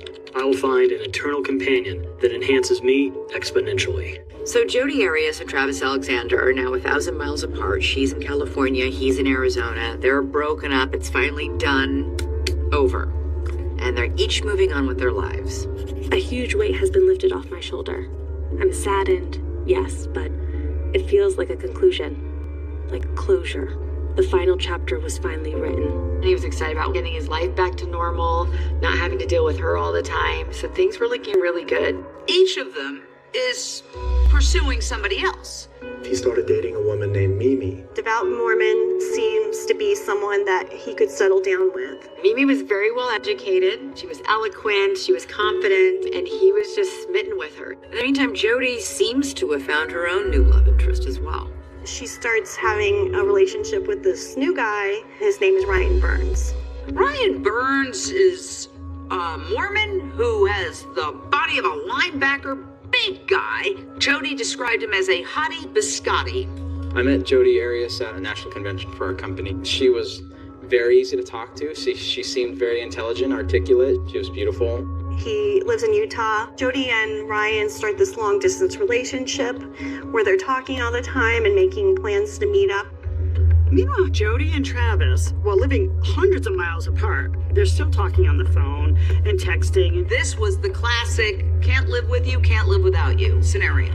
They both knew that they were toxic for each other, but they had this connection that they couldn't break. They couldn't cut the cord entirely. We are truly good people at the core, both of us. But we can't behave ourselves when we're around each other, not even over the phone. He said I'm still like kryptonite to him. So now they would call each other and have phone sex. Unbeknownst to him, she was tape recording him. You're pretty. Thank you. You are just so attractive. Like everything about like the details of your body are so hot. On May 10th, Jody Arias records them having sex on the phone. And it is triple X rated. I wish you were here. If you were here, my grandparents would asleep. I'd let you right into my bedroom. We'd shut and lock the door, and we would just have a big bed. You'd go at it all night. You make me so horny. I seriously think about having sex with you every day. Several times a day. Is there longer in a glass of your story? Well, if it's wrong, then I don't want to be right. I think Jody recorded it to have a weapon in her arsenal to use against him if he did something that she didn't like or just to threaten him with. Because within a few weeks, they're having a huge fight over G-chat and email. Back and forth, long communications where he is enraged. You've hurt me so bad, over and over again. You made me want to die. You don't know what horror you have caused me. Please understand that. It wasn't really my intention to harm you. They never quite reveal, either one of them, what exactly they're arguing about. What made him so upset? He says, you're a sociopath, you scammed me, you lied to me, you're not who you say you are, you're the most evil person I've ever met. It is bad. It is the fight to end all fights. And I think a lot of people thought at that point, great, it's done. Time for each of you to get on with your lives. In early June, both Travis and Jody have travel plans with different people. Jody is supposed to go to Salt Lake City to visit her new love interest, Ryan Burns. I was interested in getting to know her better. She actually called me and said she's going to go on a road trip and she wanted to come out and visit me. I said, cool, sounds awesome. Yeah, you should definitely come out. And Travis has plans too, with Mimi. The two have gone on a few dates, but Mimi's a bit lukewarm on him. He really liked Mimi, but she liked him as a friend. She didn't want to date him. So Travis sets about trying to win her over and invites her. There's a company retreat coming up in Cancun, Mexico. He wanted Mimi to come with him to see him in his element. My job was to convince Mimi how amazing Travis was. Pretty easy job. This was a marketing ploy for Travis, for the T-Dog. So Chris and I had gone several days before, and Travis and Mimi were going to meet us later. He was super excited about this trip, and we were calling Travis to try to plan some excursions with him and Mimi. We wanted to, look at the pyramids. We wanted to swim with whale sharks. Well, so I'm calling him and I'm texting him. Do you want to do this? Do you want to do this? He wasn't responding. Then Travis missed a conference call that he was supposed to run. And Chris said that's not like Travis to miss the call. He becomes worried and he leaves him a voicemail message. I said, T-Dog, you better be dead, bro. Yeah, like I was joking. Call me back, why are you dissing me? Why aren't you calling me back? Nobody can reach Travis. Nobody has seen Travis. They know something is wrong.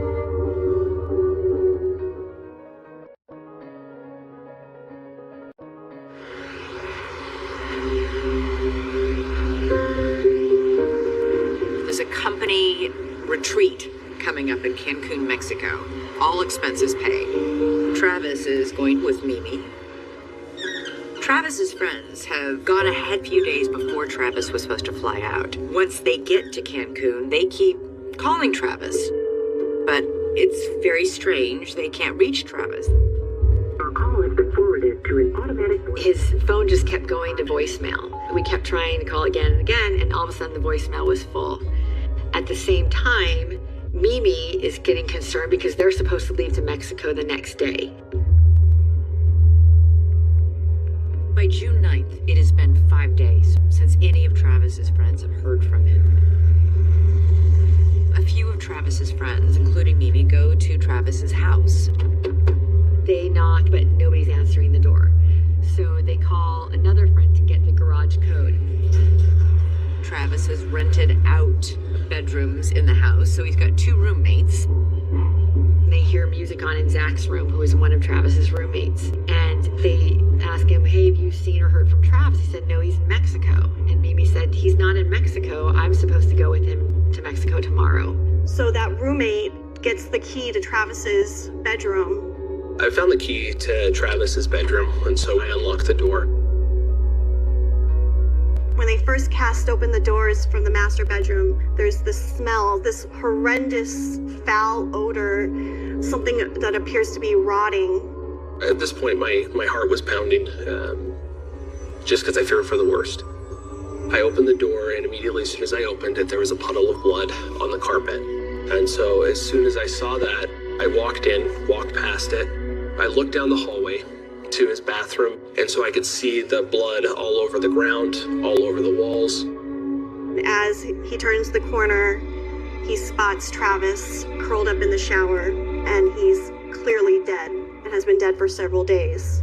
The friends frantically exit the bedroom and call 911. What's going on? A friend of ours is dead in his bedroom. We haven't heard from him for a while. We think he's dead. His roommate just went in there and said there's lots of blood. I didn't go in, but I can give you the phone to someone who went in there. Yes, please. Hello. He's dead. He's in his bedroom. Okay. In the shower. How did this happen? Do you have any idea? No, we have no idea. Everyone's been wondering about him for a few days. She said that there's blood. So is it coming from his head? Did he cut his head? It's all over the place. Shortly before midnight on June 9th, Mesa Police Detective Esteban Flores arrived on the scene. The first thing that caught my eye was the amount of blood all over. All over. Floors, sinks, the wall, even saw some on the ceiling, on the windows. It was everywhere. First thing I thought was there was a major struggle in here. He struggled with somebody, I thought maybe even 2 people at that point. My first indication was that it was deeply personal at that point. Why did you think somebody knew him. That somebody wanted him dead. It wasn't as though it was a burglary. It was somebody wanted to make sure that he was dead. He was slaughtered. There's no other way to describe it. Was one of the most gruesome scenes many of the police had ever seen. Travis was stabbed multiple times. We began to count as many wounds as we could at that point, and we had to stop. There was just too many. The wounds were not just numerous, they were devastatingly deep. I mean, his throat was cut from ear to ear. Yes, it was hard to deal with. All the wounds were. When, you roll him over and you saw the several wounds on his back in a tight cluster, this guy was almost motionless at that point, and just stabbing him in the back. Whoever murdered this man was standing inches away from him when it happened. And as he crawled or staggered and tried to escape, they followed him. This was personal. It was 3 or 4 in the morning. The phone rings, It was a colleague, and he said, Chris, T-Dog's dead. And I remember just saying, almost like howling, like, no. And oh my gosh, how did this happen? It was a shock. I couldn't feel anything. I was sitting in the room by myself, and it hit me. That Travis was gone.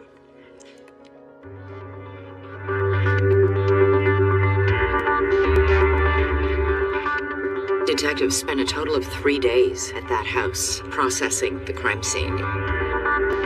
They're looking for fibers, fingerprints, footprint, hairs. They're looking for anything they can find that can help them reconstruct the crime. What happened?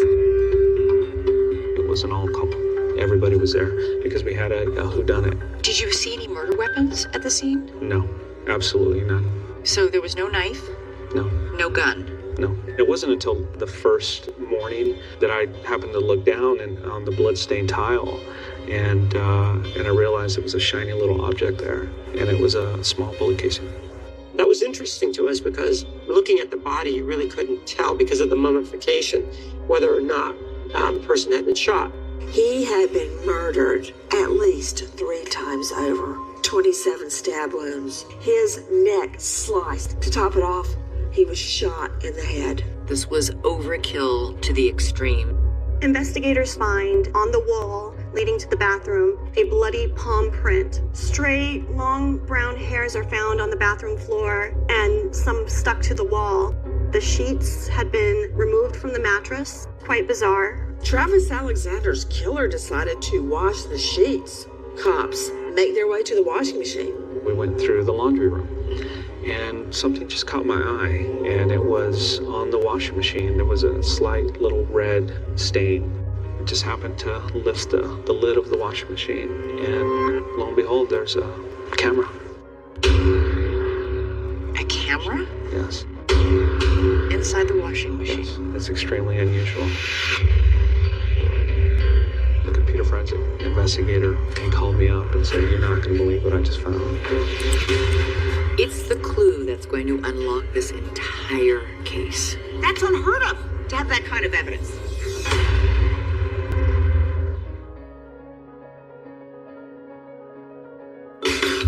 This is about obsession. We are young. White hot sex. Rage. Love is a family. She was a chameleon. Very possessive. His kryptonite. This was a woman, a gorgeous woman, who was fulfilling all of his sexual desires. He made me feel unique and special. The trial was a circus. It was Arizona's version of the O.J. Simpson trial. Jealous, devious killer shooting her boyfriend, stabbing him. Raunchy graphic pictures. This was the classic, can't live with you, can't live without you. You know, it was a fatal attraction. Definitely a fatal attraction. He was murdered. They're all thinking, she did it. She had gone from blonde bombshell, sex pot, boom. Now she's walking into court looking like a librarian. And we're like, that's it? Are you kidding me? You sliced this guy up and stabbed him. And you don't remember any of it?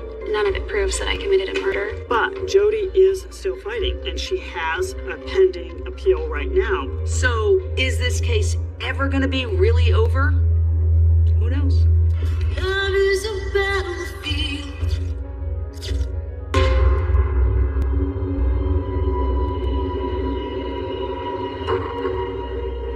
I just wanted to offer any assistance that I might have. I was really good friend of Travis's. What have you heard so far? I heard that he passed away, and I heard there was a lot of blood. I heard that his friends asked him, or people were. I'm sorry. Within hours of the body being discovered, Jody calls the homicide detective to ask what was going on. Do you know when all this happened? I mean, I got a call last night, but is there any word on Sometime between Thursday and last night. But we're not sure yet. She asks questions, but she doesn't seem to be overly stressed or overly concerned. Maybe you can't talk about this, but was there like any kind of weapon used, or was there a gun? Was there? I can't say what type of weapon was used, but yeah, I'm guessing there was a weapon used by some type of injuries that were left behind. She wanted to know how he died, and she was probing for information. It's almost like I was being interviewed by her. I've heard that nobody's been able to get a hold of him for almost a week, and that was about the last time I spoke to him too. And what did you guys talk about? It was brief. I was driving out to Utah, and he was like, "Are you gonna come out to me?" And I'm like, "No." She's explaining to him that she had been on a road trip to see this Ryan Burns, her newest love interest in Utah, and that she in fact broke up with Travis some time ago and hadn't seen him for months. I know people were saying that she wasn't in town, but her name was coming up. She was an ex-girlfriend. She wouldn't leave Travis alone. His closest friend began mentioning your name as, hey, you need to call her because she probably knows what happened to him, or she possibly had something to do with it. Oh gosh. No. Detective Flores says, hey, people are saying that you guys had a fatal attraction.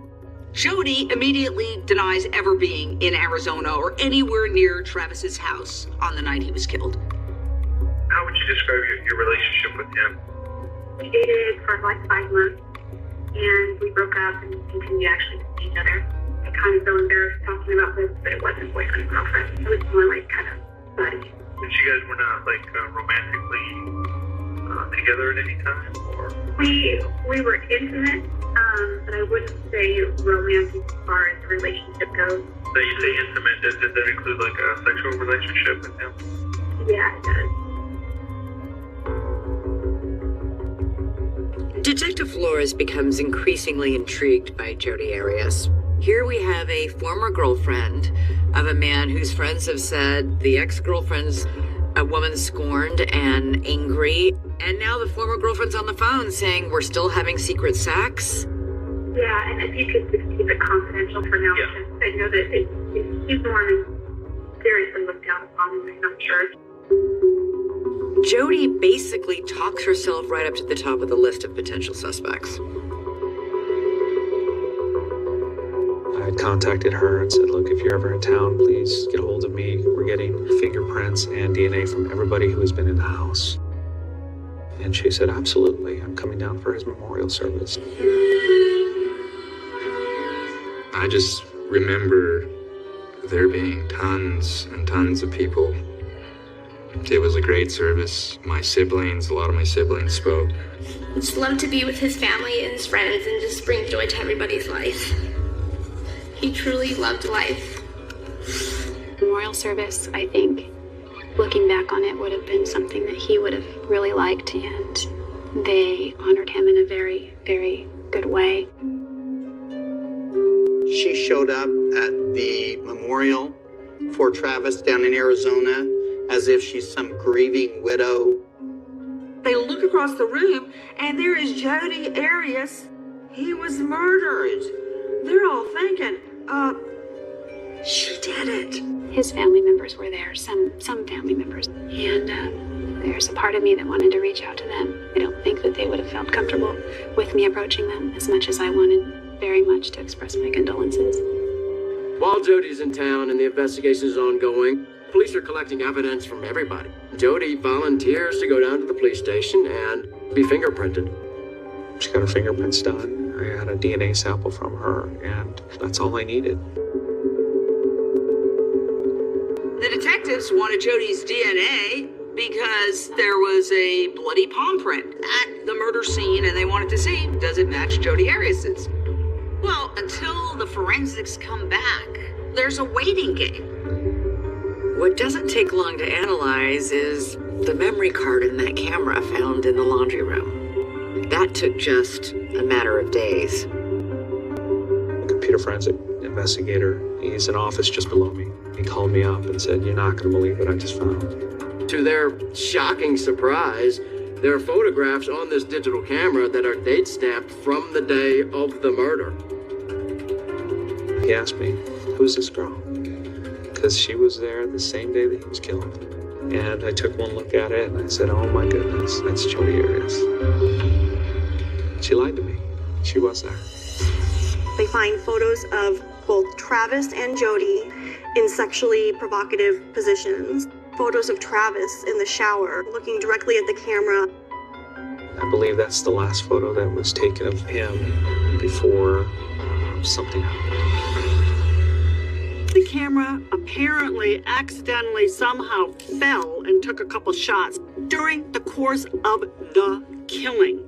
Unbelievable. One of the photos is of the back of Travis's head with blood running down, and in the foreground is a leg and a foot wearing blue pants. It is one of the most astounding pieces of evidence in the history of jurisprudence. The idea that even as the homicide occurred, the camera is continuing to click photographs. It's almost like having somebody videotape your murder. The photographs are a huge deal in the case, but they're just one piece of the puzzle. They need that DNA to come back. It takes about a month for the blood in that palm print to come back. And what it shows is the blood in that palm print is Jodi and Travis's. It's like, oh my goodness, we now have evidence that places Jodi physically at the scene with blood on her hand. Within a week, Flores is in Wairika working with the Siskiyou Sheriff's Department to pick Jodi up. Jodi Arias is taken into the interrogation room, and what she does there stuns the world. Who does that?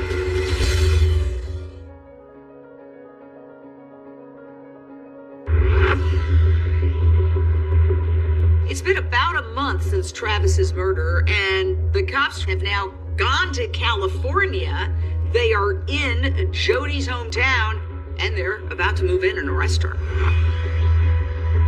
We knocked on her door with several deputies and placed her in handcuffs and told her she was under arrest for Travis's murder. It was almost an out-of-body kind of experience. It was like I was watching the whole thing unfold. I remember vividly her being walked towards me, and she had handcuffs on, and she took one look at me, smiled, and said, "Hello, Detective Flores, how are you doing?"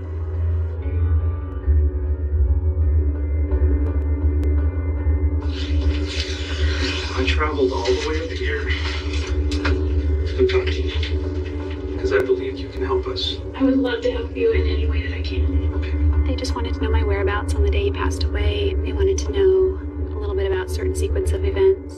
Obviously, their number one goal here is to just get a confession. The investigator starts asking her questions, obviously about where she was during the time Travis was killed. She says she was on her way to Salt Lake City, Utah to meet with a new love interest, Ryan Burns. You took a trip and you decided to go to, instead of going over to Utah, you went straight out to Los Angeles area. And which route did you take from there? I was supposed to get on the 15 and go all the way up. And I somehow got off the 15. Where did you end up? For a while I was lost. I don't know where Phoenix is, and they said it's gotta be over here. I didn't go anywhere near there.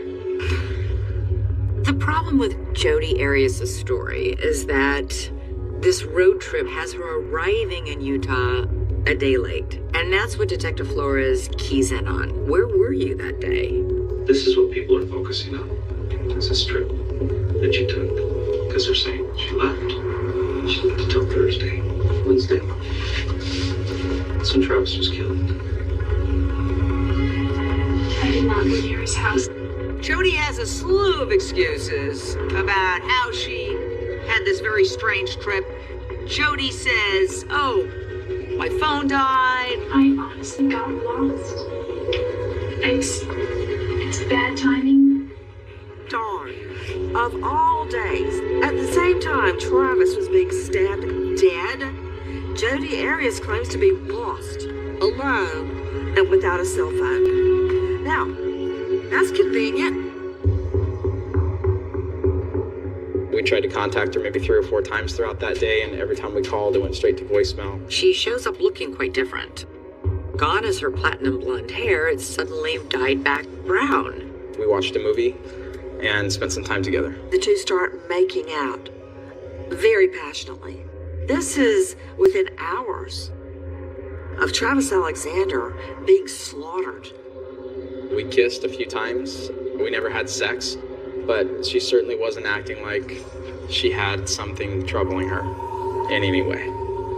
Maybe she just doesn't have the same ability of emotions that the rest of us do. I don't get it. Or she's doing a really good job of acting. As Detective Flores keys in on that missing day on Jody's road trip, he keys in on something else. About a week before Travis's murder, a gun went missing from Jody's grandparents' house. You guys reported a gun stolen. 25 auto. Just happens to be the same caliber as the weapon used to kill him. A 25 auto was used to kill Travis. She's always articulate, soft-spoken. She seems sincere. I'm not guilty. I didn't hurt Travis. If I hurt Travis, if I killed Travis, I would beg for the death penalty. Detectives, I'm not a murderer. I was thinking, oh, is she really telling the truth? Do I not have the right person? If Travis were here today, he would tell you that it wasn't me. Very quickly, I just snapped back into it and said, no, I've got the right person. She's just a really good liar. Were you at Travis's house on Wednesday? Absolutely not. I was nowhere near Mason. The detective is going on and on with Jody, and he's just not getting anywhere. Finally, the detective decides he's gonna pull his card. Detective Flores plays his ace, and his ace is those photos, which placed Jody in Travis's bed a few hours before he was killed. What if I could show you proof you were there? Will that change your mind? I wasn't there. You guys had a sexual encounter, which there's pictures. And I know you know there's pictures, because I have them, and they're dated and time-stamped on the day he died. Are you sure it's me? I mean, because I was not there. It's you. The camera actually took a couple of photos by accident during the time he was being killed. Really? Yeah, Joey, really. Can you imagine what is going through her mind? She must have been thinking, how did I leave that camera in the washer? Gosh, I thought I covered all my steps. The first photo that Detective Flores pulls out is Jody in all her naked glory. I covered the private areas with the picture because I didn't want her to be embarrassed. It's you. I wanted to cover you up because that's you. All of you. That looks like me. That is you. She looks at it, lifts up, looks at it again, and went, that looks like me. It is you! This one I don't know if I should show you, but it's just one of the photos that was taken by accident. It was very disturbing. Now I had a third story. Did you kill Travis Alexander on June 4th, 2008? Yes, I did. Why? The simple answer is that he attacked me. And I defended myself. She now changes the story to self-defense. It was Travis's continual abuse. And on June 4th of 2008, it had reached a point of no return. The only path the defense could take was basically make Jody the victim. Demonize Travis as much as possible. The strongest play of the defense was to point to Travis Alexander's hypocrisy, that he was viewed as a chaste Mormon when he was having this sordid sexual relationship with this woman. The defense introduced a much anticipated audio recording. You'll actually hear a recorded call between Travis and Jody. That's very explicit. The courtroom's full of a lot of Mormons and women, Travis's family, and we start hearing them having sex. I'm gonna tie you to a tree. Oh my gosh. That That is so debasing. I like it. The sex tape was like a hand grenade thrown into this trial. You're bad. You make me feel so dirty. You are dirty. We are just horny toads. Jodi Arias said she was physically battered by Travis Alexander 4 times. Her mission was basically to murder my brother again for a second time by destroying his reputation. He crossed the room and he started shaking me. And he body slammed me on the floor. He called me a bitch and he kicked me in the ribs. There was absolutely no proof that Travis had ever been physically abusive with her or anyone in his life in the past. Jodi Arias would stop at nothing to make that jury hate Travis Alexander. What's the worst thing you can say about someone when they're not around to defend themselves? I went into his bedroom and Travis was on the bed masturbating. And I got really embarrassed. He started grabbing at something on the bed and it was a photograph. What was in the photograph? What was the photograph of? It was a picture of a little boy. I don't know how much lower you can go than labeling a charge of pedophile at somebody, but that's what she did. None of these claims were ever proven. Police never found child pornography anywhere in Travis's house. We hear Jodi Arias' testimony about her tortured relationship with this monster, Travis Alexander. But what it all boils down to is what happened the day Travis was murdered.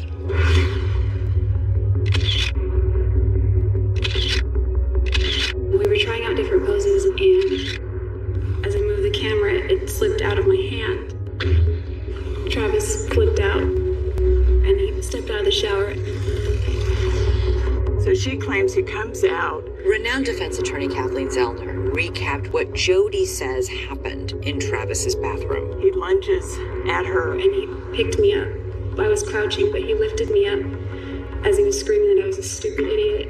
Flips her over in a body slam. And he body slammed me again on the tile. She recovers from it though and takes off down the hall. She claims now she's in fear of her life. It was like I pissed him off the worst I'd ever seen him pissed off.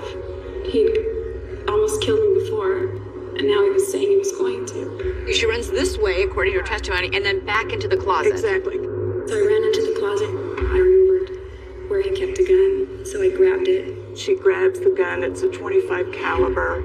She continues out this door. Runs into the bathroom, Correct. to the middle of the bathroom, Right. at which point she turns around. Right. Like a linebacker, he got kind of low and grabbed my waist. But before he did that, as he was lunging at me, the gun went off. Shoots him right temple through the left cheek. Basically, the gun went off and she doesn't remember anything after that. I don't know if I blacked out or what. There's a huge gap. Do you remember stabbing Travis Alexander? I have no memory of stabbing him. Do you remember dragging him across the floor? Oh. And we're like, that's it? Are you kidding me? You sliced this guy up and stabbed him. You stabbed him in the heart. You almost decapitated him, and you don't remember any of it? The most clear memory that I have after that point is driving in the desert. That's all the questions I have, Judge.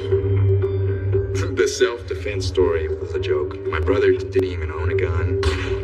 The defense's case was not very strong. To try and paint Travis as this abusive pedophile just wasn't believable. It was never backed up with evidence. It was just, here's Jodi's story, believe me or not. Ladies and gentlemen, I understand you have reached a verdict. I'm kind of grasping the armrest, I remember hearing somebody let out a gasp. but it's not over.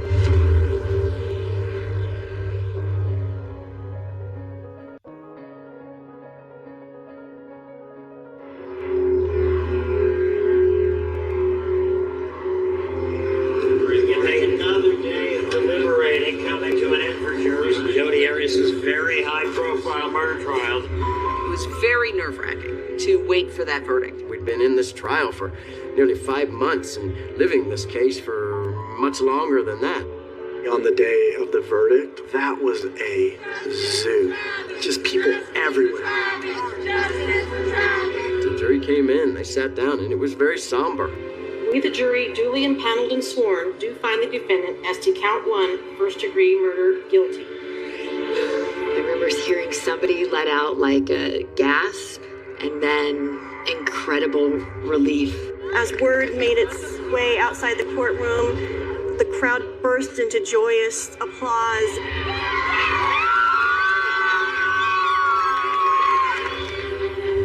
Everybody in my family was bawling. They were happy. We were all hugging. But I was really hoping the jury would see things for what they are. I feel a little betrayed by them. I don't dislike them. I didn't expect to walk away, but certainly not first degree. Now we had to get into the penalty phase. Jody has the right to speak to the jury and tell them why she should not be put to death. The people who will hurt the most are my family. I'm asking you, please don't do that to them. She spoke all about the things that she would do in prison. If I get permission, I'd like to implement a recycling program. Additionally, I've designed a t-shirt. This is the t-shirt. She held up a t-shirt that said Survivor, which was a real slap in the face to Travis Alexander's family, who doesn't believe that she had been a victim of domestic abuse. I want everyone's healing to begin, and I want everyone's pain to stop. The jury deliberated, and they were 8 for death and 4 for life. The jury gives up. A decision on her fate is postponed. We can't come to a decision, and it was gut-wrenching. A completely new jury is called and a new trial is held just to decide what the sentence should be. The jury in Phoenix voted 11-1 in favor of the death penalty, not enough to send her to death row. And under the law in that jurisdiction, for the rest of her natural life, 2 mistrials at death penalty phase equals life behind bars. Jody is in Perryville Prison in Arizona, where she will spend every day for the rest of her life. All right. But it's not over yet.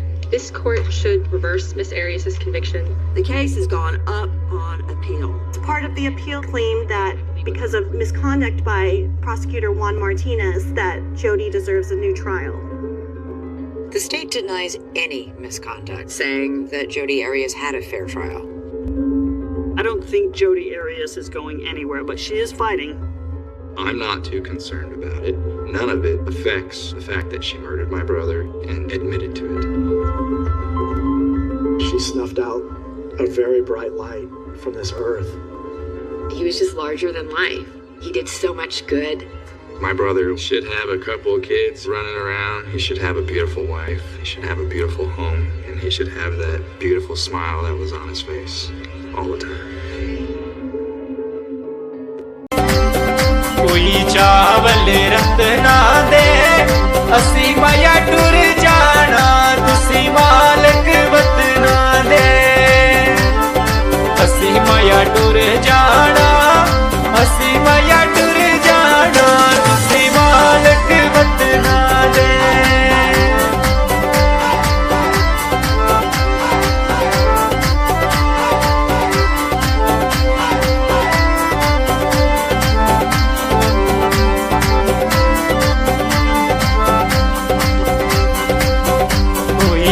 लवे मोरोंदा तेरे पीछे कानू rule दे जे कोई तेरे जे आयो रोंदा तेरे पीछे कानू rule दे तेरे पीछे कानू रुल दे जे कोई तेरे जे आयो रोंदा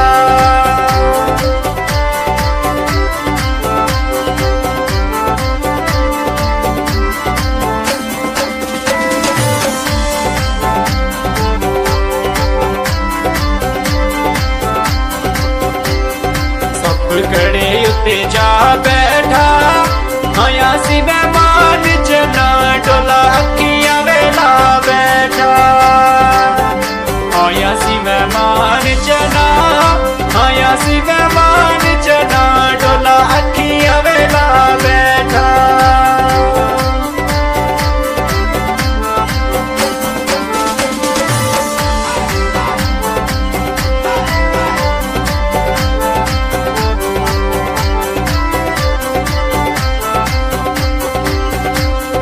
हाल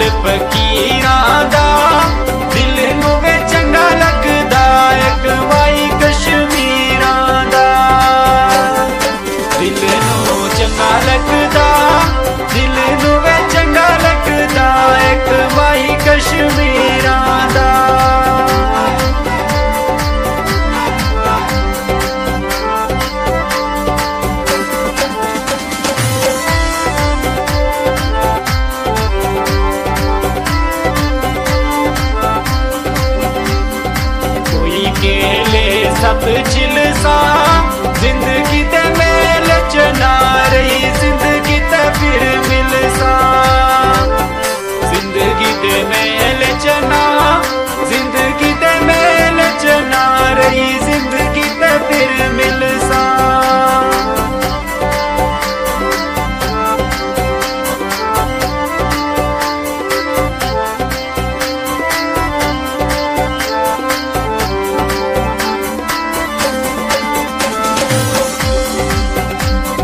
काली बेचा पीती सोने लोका ने दुनिया तबाह की थे सोने लोका ने दुनिया तबाह की थी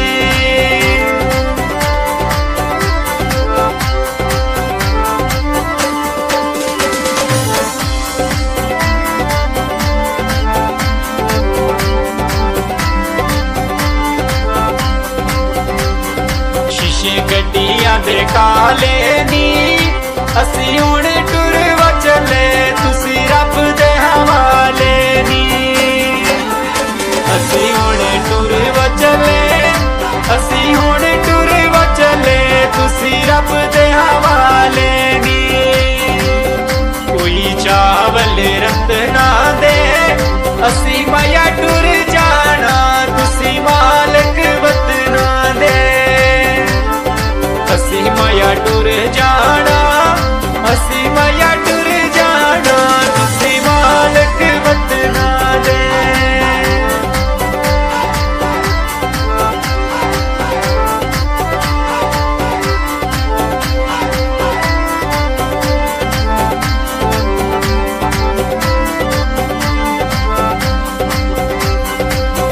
कोई कालवे मोरोंदा तेरे पीछे कानू रुल दे जे कोई तेरे जे आयो रोंदा तेरे पीछे कानू रुल दे तेरे पीछे कानू रुल दे जे कोई तेरे जे आयो रोंदा